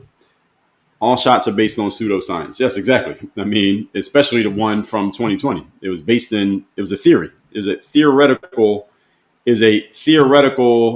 experiment, I guess we can call what happened in 2020. We know it was experimental because as soon as they started giving it to people were still getting the virus. But it's supposed to be a vax. So, I mean, what are we doing here? Sasha Sims, good morning. B. Miller said, Brother Islam was banned on different internet platforms during this time. Kyrie Irving was villainized for speaking out against the jab. Oh, yes, he was. Heavily villainized. I remember that. And then the people on ESPN were going at him because ESPN collects a lot of his money from pharmaceutical companies for their ads. B. Miller said, I didn't know the pharmaceutical companies fund the schools. Oh, yes, they do. That makes sense on why they push pills for a solution. Yes, that does make sense. Because a pill, once you get somebody on a pill, you got them on a recurring revenue product because they got to keep buying the pills. If a doctor tells you need these pills to stay alive and you're 40 and you're going to live till you're 90, the pharmaceutical company just picked up a 50-year customer. Every month you got to pay for that. They got to, every month for the next 50 years, you got to pay for that pill. And if you don't take the pill, according to your doctor, you're going to die. So what would you do? Wealth Villainy said an outbreak, didn't see it. They just kept saying it was in the media. Yeah, that's exactly what happened. Champion Within, good morning. Good to see you here. Let's see what we got over on TikTok. All right, so I got my soundboard ready for any logical fallacies. I'm sure we're going to have some. And let's see. Brandon said, host is just standing on his soapbox. Okay. Is that like a personal attack or something? All right, so you get the, what is that? The appeal to, that's the ad hominem is really what it is. So we'll give you the ad hominem of the day, Brandon E. Zamboni. I think we're going to give the logical fallacy of the day to the first person who does it, and then we'll just use the sound for every subsequent infraction. So whoever does it first, they get the award, and then everybody else, they just get the sound. That's how we'll do it. Misfit said, I knew what all them pronouns is what it boiled down to. Yeah, Mr. Dimitri, at the end of his letter, he put his pronouns, as if we need to know his pronouns. Like, dude, we know. Nobody's ever mistaken you for a female. So John DeMott said, years ago, people would expose their children to all the childhood diseases on purpose. Okay. And people would just get exposed just by living. I mean, if you have a kid and you send your kid to daycare or preschool, your kid eventually is going to get sick. Now, any of you got a kid who goes to daycare or preschool, like before age 5, eventually that kid gets sick. They come home, then the parents get sick. But then, even though the situation sucks, the experience of the kid being sick sucks. But that helps build up the immune system of the kids. As long as they don't die from it, it builds up their immune system because now they've been exposed to that. The immune system builds back stronger. So the next time they're exposed to the same germs, it doesn't bother them as much because now they're ready for it. They're used to it. But if you put manufactured pharmaceuticals in your body that are designed to do the same thing, the problem is it's not natural anymore. You're going against the grain of the way you were humanly designed. Now, I know there's a counter argument to that counter argument, which is, well, back in the day when nobody took anything, people were just passing away. Well, a lot of things have changed besides just that. A lot of things have changed over the last 100 years besides the pharmaceuticals. Besides the jabs, a lot of things have changed. Our food has changed. Our air quality has changed. The way we live has changed. What we know about health has changed. How we eat has changed. The quality of the food has changed. Many things have changed. So it's not just it was this back then, and then with this one change, this is how it is now. That's not necessarily true. Actually, it's not true at all. So a lot of people try to make that argument. Well, back in the days when they didn't have any jabs, people were dying when they were 35. Yes. And there's been 1,000 other things that have changed besides jabs in the last 100 years. Gemini Gypsy said, I don't trust any other alphabet agency since 16 years ago. I haven't seen a doctor in 15 years. Fair enough. Your body, your choice. Some444, thank you for the share. Carboy149, thanks for the follow. Brandon said, how did we get rid of measles and polio? Again, I already pre-addressed this question, Brandon Zamboni. You're not that guy, pal. Trust me. You're not that guy. Okay. Ashley Mack said, we had several jab experts that resigned from the FDA during the virus because they saw what was happening. Yeah. And a lot of them, it didn't get a whole lot of attention because the powers that be didn't want people to see that because it would have caused more people to question what the hell we were being told.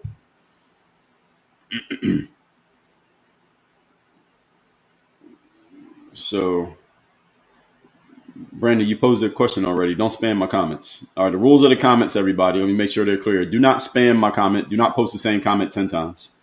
If I saw it and I responded, don't keep posting it. And don't post it 10 times until I respond. That's going to get you blocked. Okay, that's the rule to everybody. Do not spam my comments. And don't troll my comments. Now, if you say something that is disagreeing, you can disagree. Just don't troll my comments. Don't just say dumb stuff just to try to get a rise out of people. That'll get you blocked. Sufian said, literally, a doctor is told to question why we do what we do. What do you mean by that, Sufian? I'm not quite sure what you're saying. Ashley Mack said, amen to that, indoctrination puppets. Pretty much. Mel said, how is it indoctrinated nonsense? What are you referring to? What's the it that you're referring to? I need y'all to give me context when y'all respond in the comments because, as you can see, I'm reading the comments way after you posted whatever you said. We're already at 100K likes, folks. Keep it going. I think we're going to go overtime today. I'm happy to do it as long as I keep the likes up. Keep the likes up. We'll go overtime today. Sufian says, some patients don't respond to the standard of treatment. Okay, I understand that. Again, what I'm saying does not necessarily mean just because a doctor says something that they're wrong. It doesn't mean that what they say won't help. But also doesn't mean you should accept it blindly just because they said it. I say anything you're going to do to or put in your body or that of your child, you should question the doctor and they better give you a full, satisfactory, logical answer that you can understand on your level of intelligence rather than just accepting it because the doctor said it. That's what I'm saying. I don't accept anything from a person in any position of authority just because of their authority or their claimed authority. You got to explain it to me on a level that I can understand. If I don't understand it, you're going to have to explain it to me again. And if I don't understand it, I'm not doing it. JC, thank you for the follow. Carla said, facts is indoctrination, not education. Yes, it is. Sufian said, do you think building an iPhone was built from knowledge within? Really, is that the best that you can come up with? You're not that guy, pal. Trust me. You're not that guy. What you just did, Sufian, is what we call a non sequitur. You're taking a random hand-picked example, the one that you came up with, building the iPhone, and then you're connecting it to my etymology explanation of what education is. And you're saying, well, people who built an iPhone, they did it from the knowledge within. So it's a little bit of a straw man too. So you'll get the strawberry cheesecake. And since you're the first one to get it, you get the straw man of the day. You got to give me more context as to what exactly you're questioning and why. Your question is a little bit, it's ridiculous enough that I'm not even going to break it down. But if you have context, give me the context. Man of Steel said many leaders who pushed so hard for the jab were warning against it 6 months prior. Well, yeah, they got the phone call. Man of Steel, they got that call. The phone call comes in. Okay, your opinion changes real quick when that call comes, especially when you work in the government, because your whole career is based on keeping that job. Man of Steel says that showed me the whole thing was political. Oh, of course it was. Sufian said technically you can put your bachelor letters. Okay. But do I ever tell you that do I even mention these things? Do I have the letters after my name? Look me up online. All my profiles are public. Do you see any letters after my name that indicate any type of academic accomplishment? Look at my bios on social media. Do I even tell you that I went to school? I don't even mention it. Sufian said, are you going to send your kid to school? Well, which one? What school is it? Who's teaching there? How much say do I have in how things go? I need to know all these things. And what am I sending them there to learn? So I need answers to all those questions, and I can answer your question. Brandon said, you need to learn how to critically think. Is that like a personal attack or something?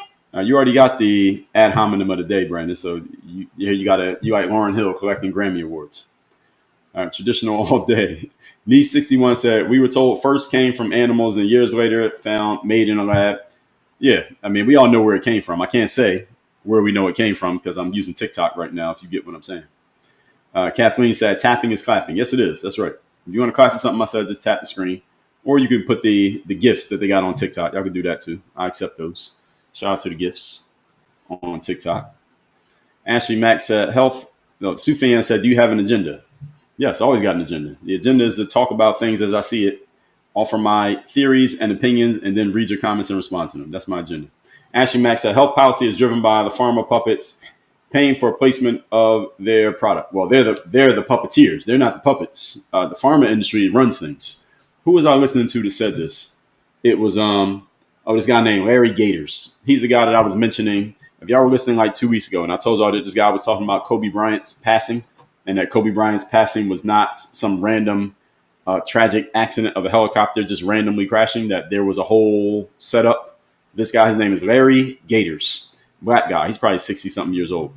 And he's on YouTube. Go look up this video. Just type in Larry Gators and Kobe Bryant. So I was listening to him, and I don't think he got several videos. He got interviewed by this guy named Apollo. This guy named Apollo. I think it's called Apollo's World Podcast. They did a 3-part series. Each episode is like 2 hours apiece. I listened to all 6 hours in like 2 days.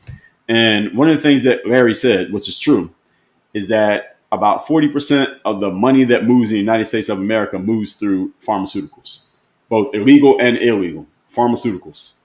And if all the pharmaceuticals got shut down, the entire economy would come to a complete stop. That is true. World Wielder said the swine flu jab of 1976 laid down a template that's been followed. Okay, fair enough. That's before my time, but we'll just enter that into the record. Rena said, no matter what side of the fence you sit on. Correct. That's right. Rena said, I don't need the government to govern me. That's right. That's not really their job. Their job is to stay out the way. Rena said, the only people who need the government to govern them are weak-minded people. Well, and it's people who just don't know, and or people who just don't have resources. So that's how you end up there. Sufyan said, "How do I know if what's on my iPhone screen is true?" Well, you don't. That's why critical thinking matters. You don't know. Ashley said, 3 other agencies are corrupt. Well, depending on how you define corruption, yeah, you can find it.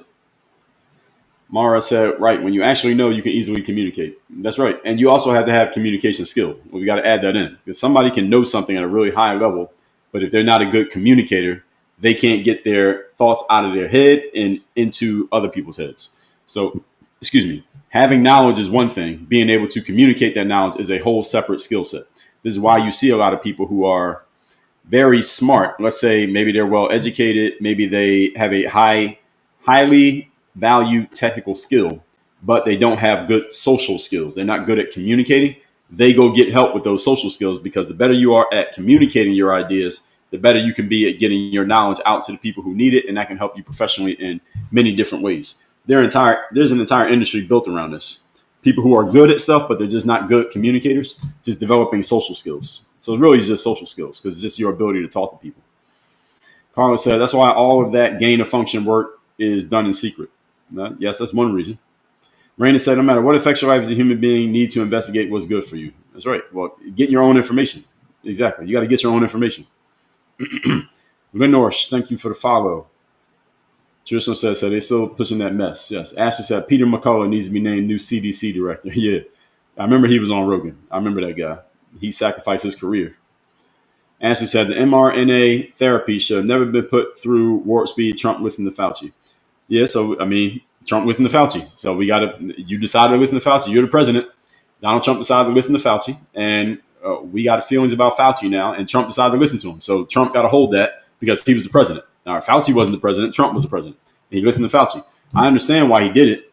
I mean, everybody was very anxious. And when I say everybody, I'm speaking generally, was very anxious about the virus in the spring of 2020. People didn't know what was going to happen, especially those who had already compromised immune systems, people who get sick often, older people, people with comorbidities. A lot of people were nervous about this. So Trump, he ain't no expert himself on that. And he couldn't even use his own life knowledge to say, here's what we should do, such as what he does with like business deals and taxes. He can use his own life knowledge. He has no life knowledge on viruses. So I think he leaned on the expert that he had next to him, who was Dr. Anthony Fauci. And what happened is what happened. But Trump being the person in charge, the penalty of leadership is if you, as the person in charge, trust somebody who ends up being wrong, you get that on your resume for listening to them because you're in charge. So that still goes on Trump's resume. Even if you like Trump, that still goes on his resume. Nee said, at that time, it wasn't our body, our choice regarding not wearing masks and getting the jab was mandated. It wasn't mandated to me. Nee, speak for yourself. It wasn't mandated to me. I didn't take it. So I don't know what you mean. It was mandated maybe if you needed to go to school. It might have been mandated at a certain job, but it was not mandated like to everyday citizens that you had to have the jab. That was not. Now, as far as the mask, yes, in certain places. If you get on a plane, you had to put the mask on. There were certain businesses that required the mask and all that stuff. Yes, you can put it on and then take it off. But you didn't have to just walk around wearing it just because. Traditional said, you're right, Dre. And Carla also, medical school, not health school. Yes, true. Straight with no chaser, thanks for the follow. Ya Ali Madat, thank you for the follow. Good morning. Carla said, did they ever say, let's get to the cause of anything or just write a prescription? Well, depends on your doctor. Generally, I say the latter, that they just write the prescription because the prescription, is several things that go into this. Carla, it's a good question.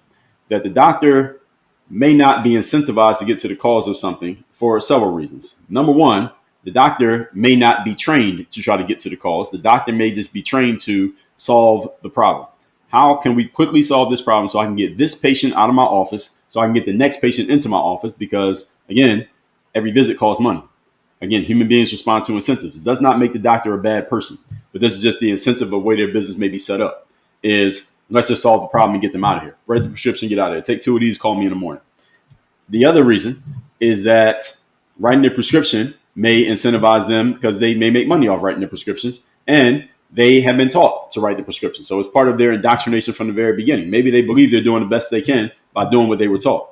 Number three, To get to the cause of something, let's say somebody comes into your office and you're a doctor and they have this ongoing problem. Getting to the cause of it will require, first of all, you to understand the cause as a doctor. Secondly, you got to explain it to them. Third, they got to be willing to listen to and absorb it. And fourth, they got to be willing to make the lifestyle changes that will fix the cause. Now, all of those require the patient to cooperate. Now, any of you who does any type of service-based business, especially the type of service-based business where you're serving people who don't really want your help, but they have to. Any of you work in a business like that, where you work with people who don't really want to be in front of you, but they got to be in front of you? All right, those people, it's very hard to convince them to do something that they don't want to do. It's hard to get them to do something that they don't want to do. Now, me, I work in the coaching and consulting business. I work with people who want to be helped. They want information. They want knowledge. They want to be told, do this, this, this, and they actually do it. That's a different business. If you're doing something like being a doctor or in social working, for example, you're talking to a bunch of people that don't want to talk to you, a parole officer. You're talking to people who don't really want to be sitting in front of you, and you are trying to help them, but you can only help people as far as they want to be helped. So if I'm a doctor and I know the underlying issue for your hypertension is that you haven't worked out in 40 years, you eat bacon and eggs every single day, your cholesterol is high, you don't move around, you're sitting on the couch all day watching damn Amazon and eating ice cream, and you don't get any sunlight, and you barely move around at all. All right, that's the cause. That's the root cause of your situation. Now, in order for us to fix that, we got to change all of those things. Now, my question back to you, Carlos, since you asked the question, is how many people you know are going to change their lifestyle at 60 years old to do that? The answer is not many. And the reality is, for the doctor, many of them may not consider what I just said, but subconsciously understanding this without even going through all the thought, they say, let me just give this person the thing that will help them without asking them to do anything. Because, see, a pharmaceutical solves your problem without you having to do anything different.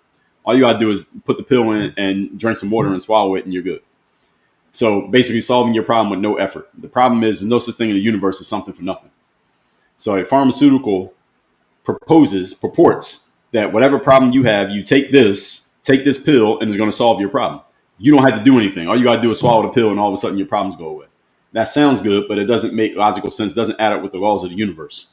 One of the laws of economics, the laws of the universe, is that there is no such thing as something for nothing. Everything has a cost. So the cost of you taking a pill that, quote unquote, solves your problem without you doing anything is that, number one, you got to pay for that pill. Number two, it's probably going to compromise your immune system in some other way that you're not familiar with. So then when the next thing hits you, it makes it even harder for you to get over it. So it's a bigger game that's being played. And again, I'm not saying that the pharmaceutical industry is doing this on purpose.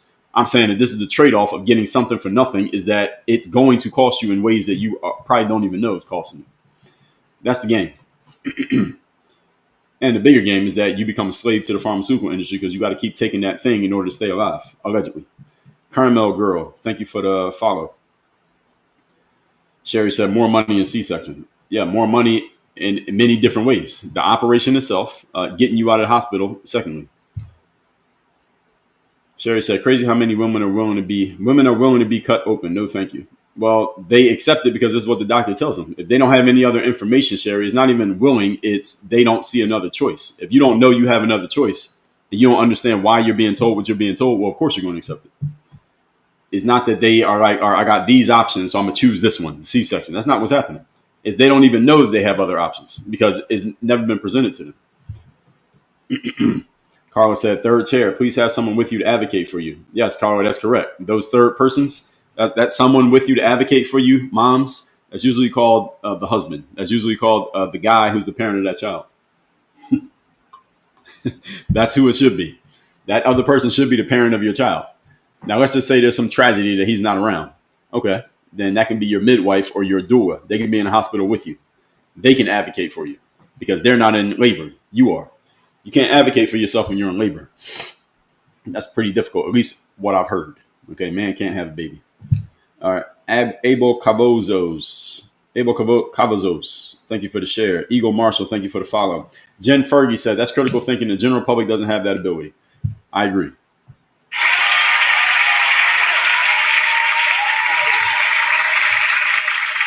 Gemini Gypsy says, spitting truths this morning. I love it. Thank you.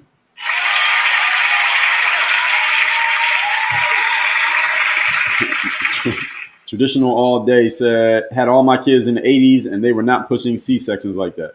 No, they weren't. That was not a big thing. Again, even in the 80s, we're talking about 40 years ago.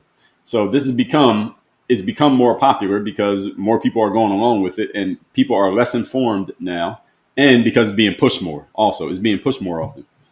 Tarika Marin said, "My doctor scheduled to induce me since it was my fourth child, and it would be better." Yeah, sometimes it's all it takes. Sometimes it's all it takes to get the mom to go along with it. But if you don't know any better, then I mean, what are you going to say? So this is the reason why I strongly advocate people. You got to get your own information these days, and you have to know information about whatever you're walking into before you go deal with that quote unquote expert, because they'll just walk around, they'll just walk circles around you and talk circles around you if they know that you don't know any better. Even if you go to a car dealership to buy a car, you need to do your research on the car, on the features of the car, on your competitors, on your options, on the pricing, on what type of deal you should be looking to get. If you just walk in there blindly, then a good salesperson is going to take you to the cleaners. That's what they're supposed to do. But if you come in there with the right information, they realize you got the right information, they're going to fall back on the nonsense. Stealth Logic over there on Rumble, I see you. It said W. Dre. Appreciate it.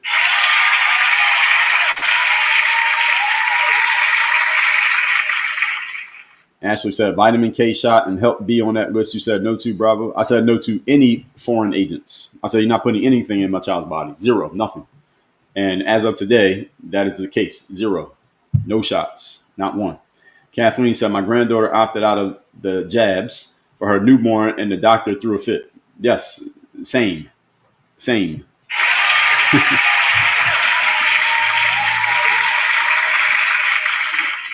Carla said, this dude is on fire. Thank you, Carla. The biggest, the largest 7-Eleven. Thank you for the love you so much. Vicky, good morning. Eagle Marshall said, what are the cons of taking a kidney sample? I never mentioned kidney samples. What are you asking about? What are you talking about? Terry D. Childers, thank you for the share. Traditional said insurance money. Yes, insurance money is where is that for a doctor? If I was a doctor, shit, I might be doing it too. I might be getting y'all to take those jabs too. Courtney said, try telling me I needed a C-section. I refused. My child wasn't in danger. It was just a long labor. Yeah, Courtney, they're trying to get your ass out of there. They're trying to get you out of there as they get the next body in there so they can make more money. All right, 2 labors makes more money than 1 labor. All right, it's double the money. Literally double the money. Ashley Mack said, I trusted in 2010 and was harmed by 1 shot, never again, woke up and got out of pharma too. Good, glad you got out. Carla said they tried to say measles a few years ago. Yeah, I mean, they did it with everything. Danny said it was planned. Yes, the scam. I call it the scamdemic. Junior said, I even kept going to the gym. Nothing changed for me. Yeah, me too. Even then, you had to have you're supposed to put a mask on. We had to wear a mask in the gym, at least for a little while you did. And I'm in South Florida where it was actually they opened it up pretty quickly. We were opened up by like August. Opened up meaning you didn't have to wear a mask and all that stuff. A lot of people still did it. I still see people wearing masks to this day. Capreek says, so the hospitals were filled with phage patients. What does that mean? I don't know what that means. I don't know what FAJE is. Traditional said in certain states, hospitals were empty. I'm pretty sure. Danny said people still wearing masks alone in their car. Yeah, I used to see that. I don't see it as much anymore, but I remember that.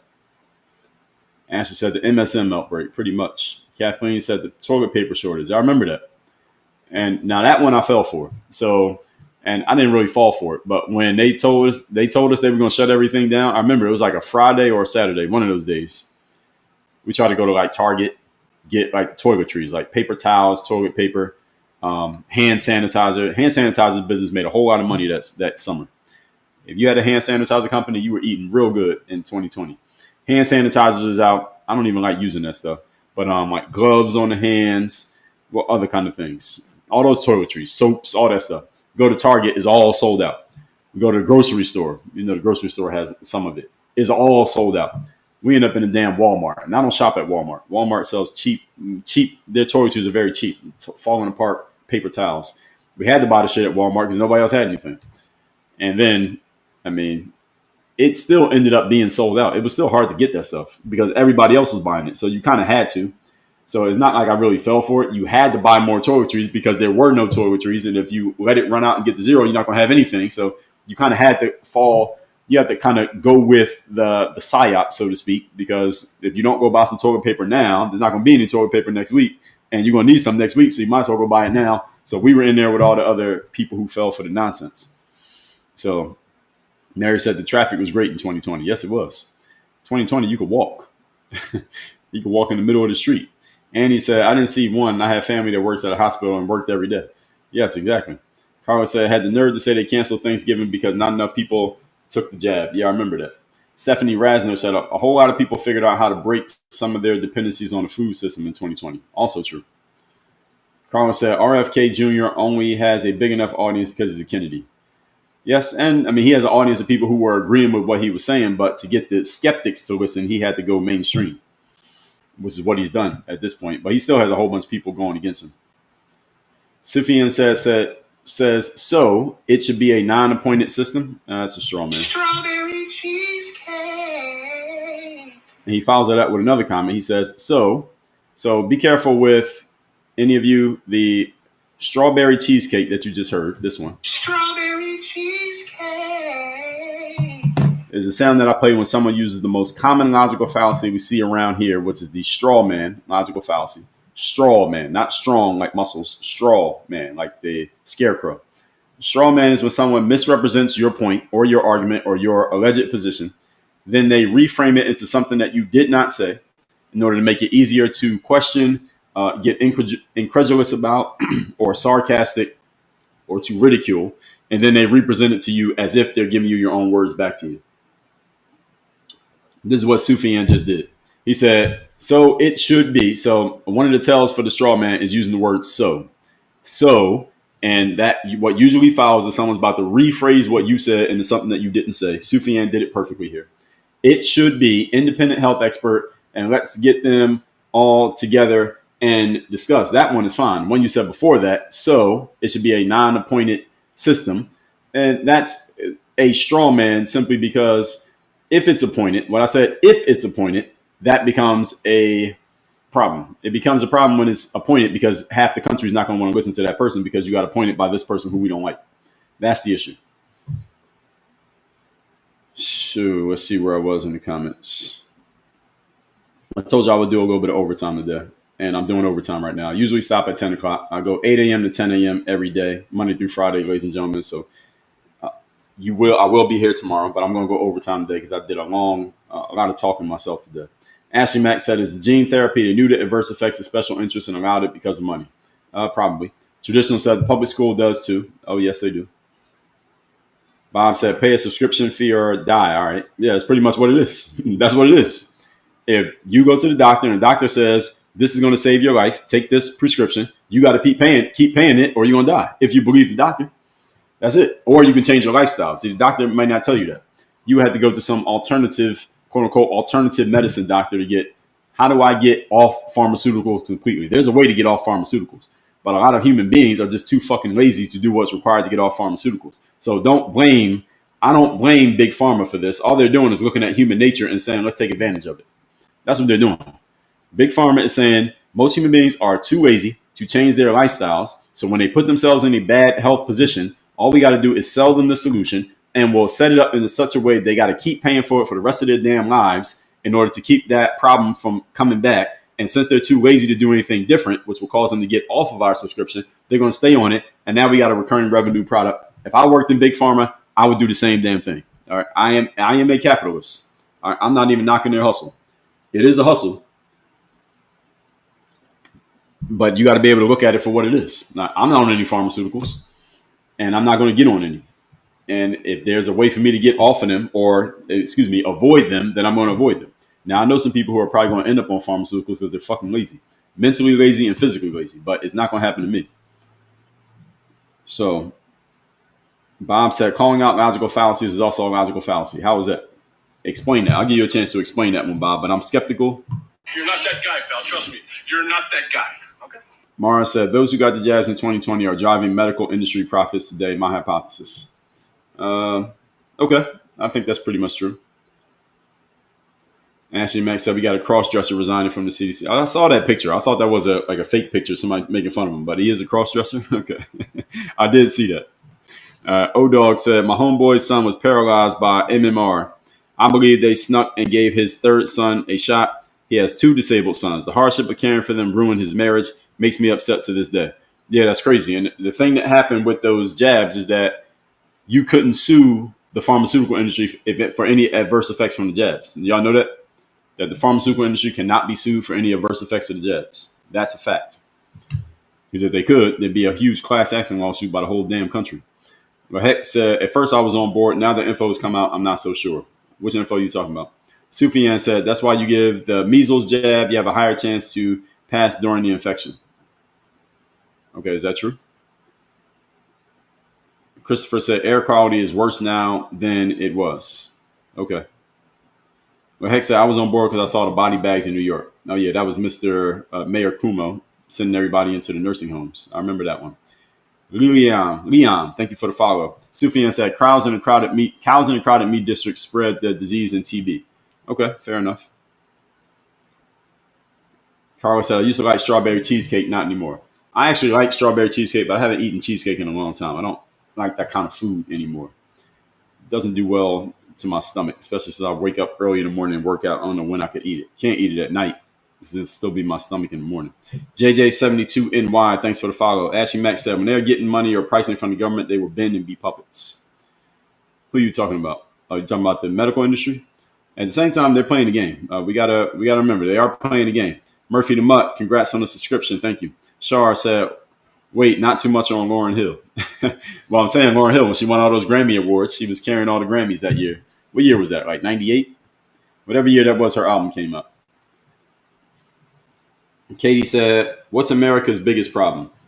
America's biggest problem. That's a good question. America's biggest problem is, that's an interesting question. America's biggest problem is that Americans in general are not all on the same page right now. There were times when America was all on the same page. Before my time, I think America was all on the same page when, for example, when JFK passed, I think America was on the same page. I think America was on the same page before that in World War II. We were all on the same page. I wasn't alive at these times, but we were on the same page then.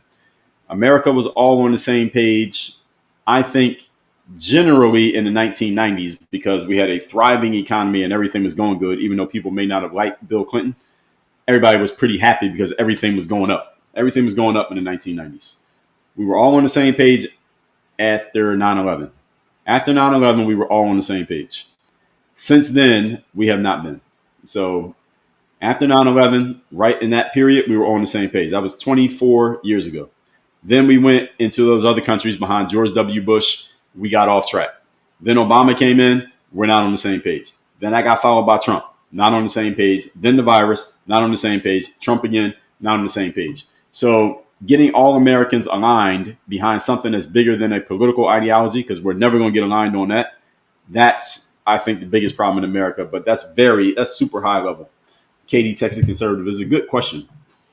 But I would say that's the biggest issue. Ashley Mack said, hope RFK Jr. bans pharma ads. Now, Ashley Mack, be careful, because if he tries to do that, he might end up getting Epstein before that happens. And I'm not joking. They'll Epstein him before they let that happen. If you know what I mean. Katie says, if they took out boomers, the votes could have been different. Oh, yes, I agree.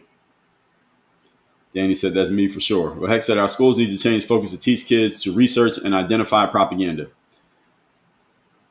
I agree. The problem is schools teach kids through textbooks. What's in the textbook? A bunch of outdated information written by who?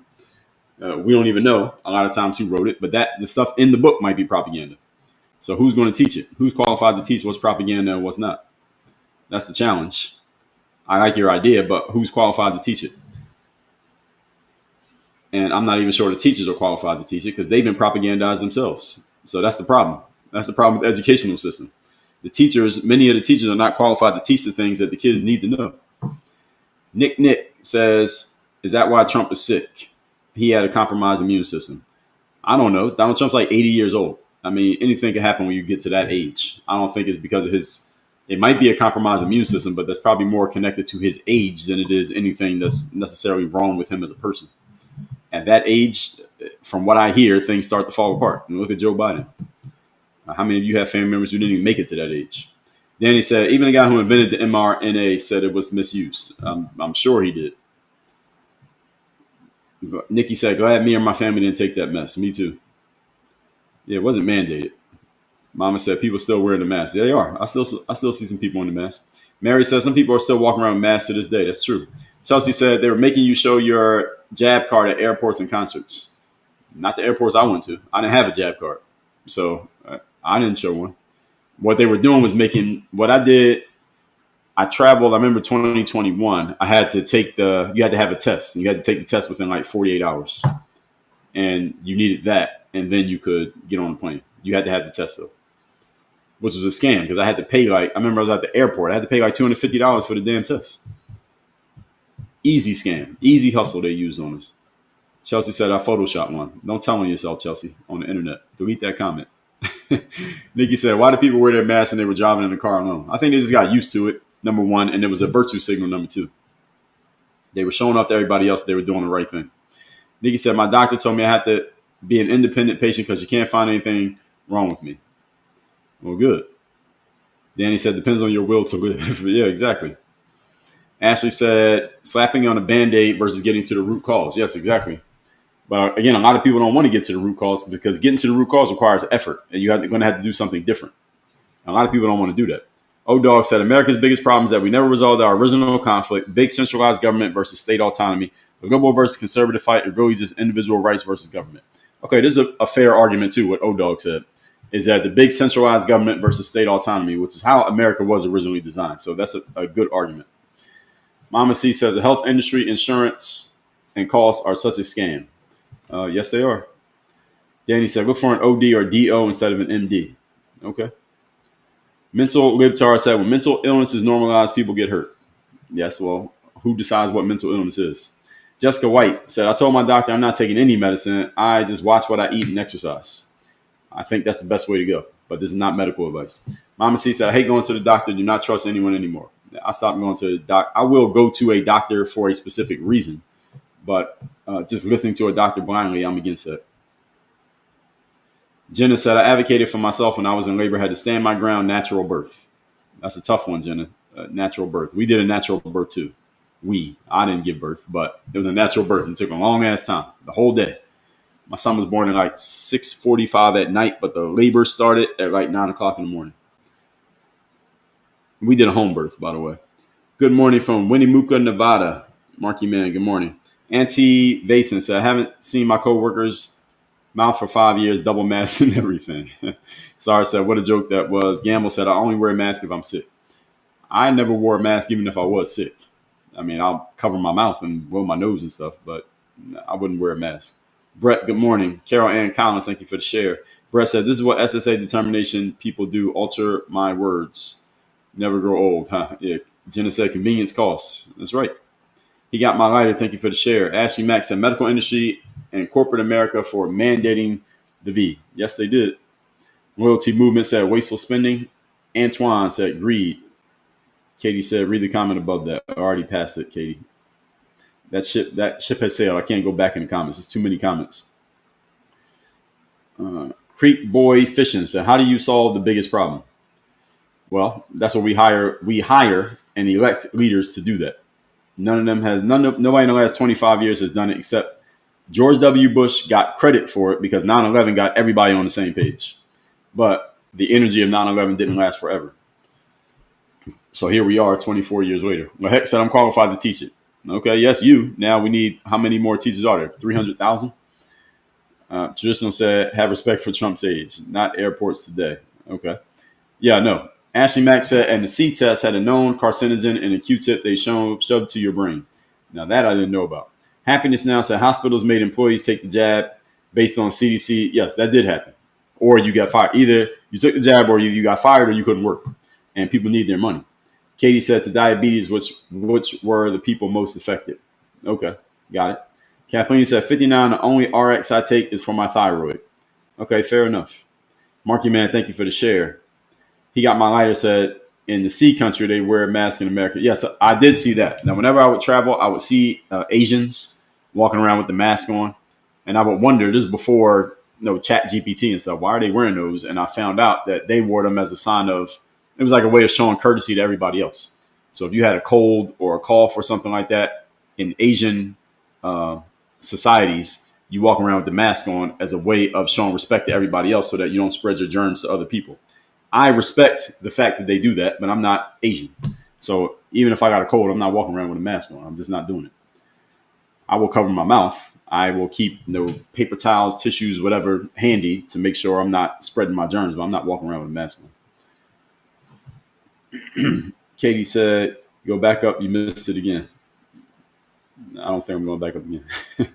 Creek Boy said, how would you try to solve it if it was your job? Well, you elect me president, then I'll tell you how I will solve it. But you're asking a lot for me to answer that question right here. Katie said, I had to make it 2 comments was long. Okay, fair enough. Michelle said they also wear them in the sea country because of horrible air quality. Okay, that's another reason, because the air sucks. So they don't want to be breathing in the smog. Sherry said, we need a completely new system. My current administration is under control of Israel. I've heard that. It's been said. I get it, Sherry.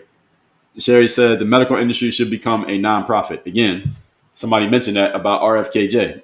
You try to make the medical industry a nonprofit, you put yourself as the face of person doing it, you're going to get Epstein before you succeed. So as long as you're willing to sacrifice your life in the process, you go ahead and try. That's my warning to any of you thinking of doing that. There's a lot of money involved. You start messing with people's money, they're going to mess with you. Katie said, I was saying the sea country geared the virus to us as Americans who struggle with obesity. Okay. That's an argument about it. I can't go in too deep on that, Katie. You know what app we're on right now. You know where this app is based, right? We got to be careful. You got to respect the platforms. I'm not saying my platform. I'm saying this platform, the platform. Synergy, the future, said the empire is falling. What empire? Which one? You might be talking about America, and every empire eventually falls. So hopefully it stays around while we're alive. The U.S., well, you might be right. At some point, the U.S. probably will fall. And yeah, we'll see. Carla said Epstein is the new Arkansas. Yeah, Epstein is going to happen. You try to stop the medical industry. Y'all better be very, very careful. You try to go against the medical industry. It's a lot of money involved in that industry. You saw what happened to the doctors who did it. They could do it to the doctors. What are they going to do to an everyday person? You see what they're doing to RFK Jr. All right, they band together, and there's a lot more of them than it is the people going against the grain. Even though a lot of people may agree with RFK and agree with people who are going against the grain, how many of them are willing to say it out loud and stand on it and risk their own careers and their own friendships and their own situations to stand next to a person who's already being looked at as fringe and outside of the normal and going against the grain and a disinformation source? How many people want to stand next to a person like that? Not many. All that said, folks, let me tell you how you get a couple of my books for free. The third day, The Decision Separates the Pros from Amateurs. The book's free. Cover the shipping. This book is all about how you show up and give your best effort when you least feel like it. Get it for free. Just cover the shipping. Go to thirddaybook.com. Third day and the word book.com. This book is all about showing up on the days that you don't feel like showing up, when you don't have energy, things are not working, yet you still have to show up and do your job. That's what makes you a professional. A professional is someone who does something as their main paid occupation. When you're a pro, you must show up when you're getting paid. You're not an amateur. You don't have the luxury of not showing up. This book shows you how to systematically do that. I'll give it to you free. Just go to thirddaybook.com. Again, the book's free. Just cover the shipping. I'll tell you about another one called The Mirror of Motivation, the Self-Guide, Self-Discipline. This book is a great foundational mindset book. So people often ask me, what's the best book to start with if I want mindset, Dre? Is this one right here, The Mirror of Motivation. It's all about how do you look in the mirror and find that internal drive, that inspiration, that motivation to do what you need to do. First of all, be who you need to be as a person. That leads to you doing what you want to do, and it leads to you having what you want to have. This book's free also. Just cover the shipping. Go to mirrorofmotivation.com. And I'll tell you about one more, the Sales Discipline System. Those of you more entrepreneurial, sales-minded, this book is all about using the 8 key disciplines of top salespeople in any industry so you can say goodbye to inconsistent habits and up and down revenue months. Go to salesdisciplinebook.com. Again, book's free, cover the shipping, salesdisciplinebook.com. Go to the link in my profile on TikTok, and there's a page that has links to all of these books, so you don't have to remember what I just said, but I'll tell you one more time anyway. Thirddaybook.com, mirrorofmotivation.com, salesdisciplinebook.com.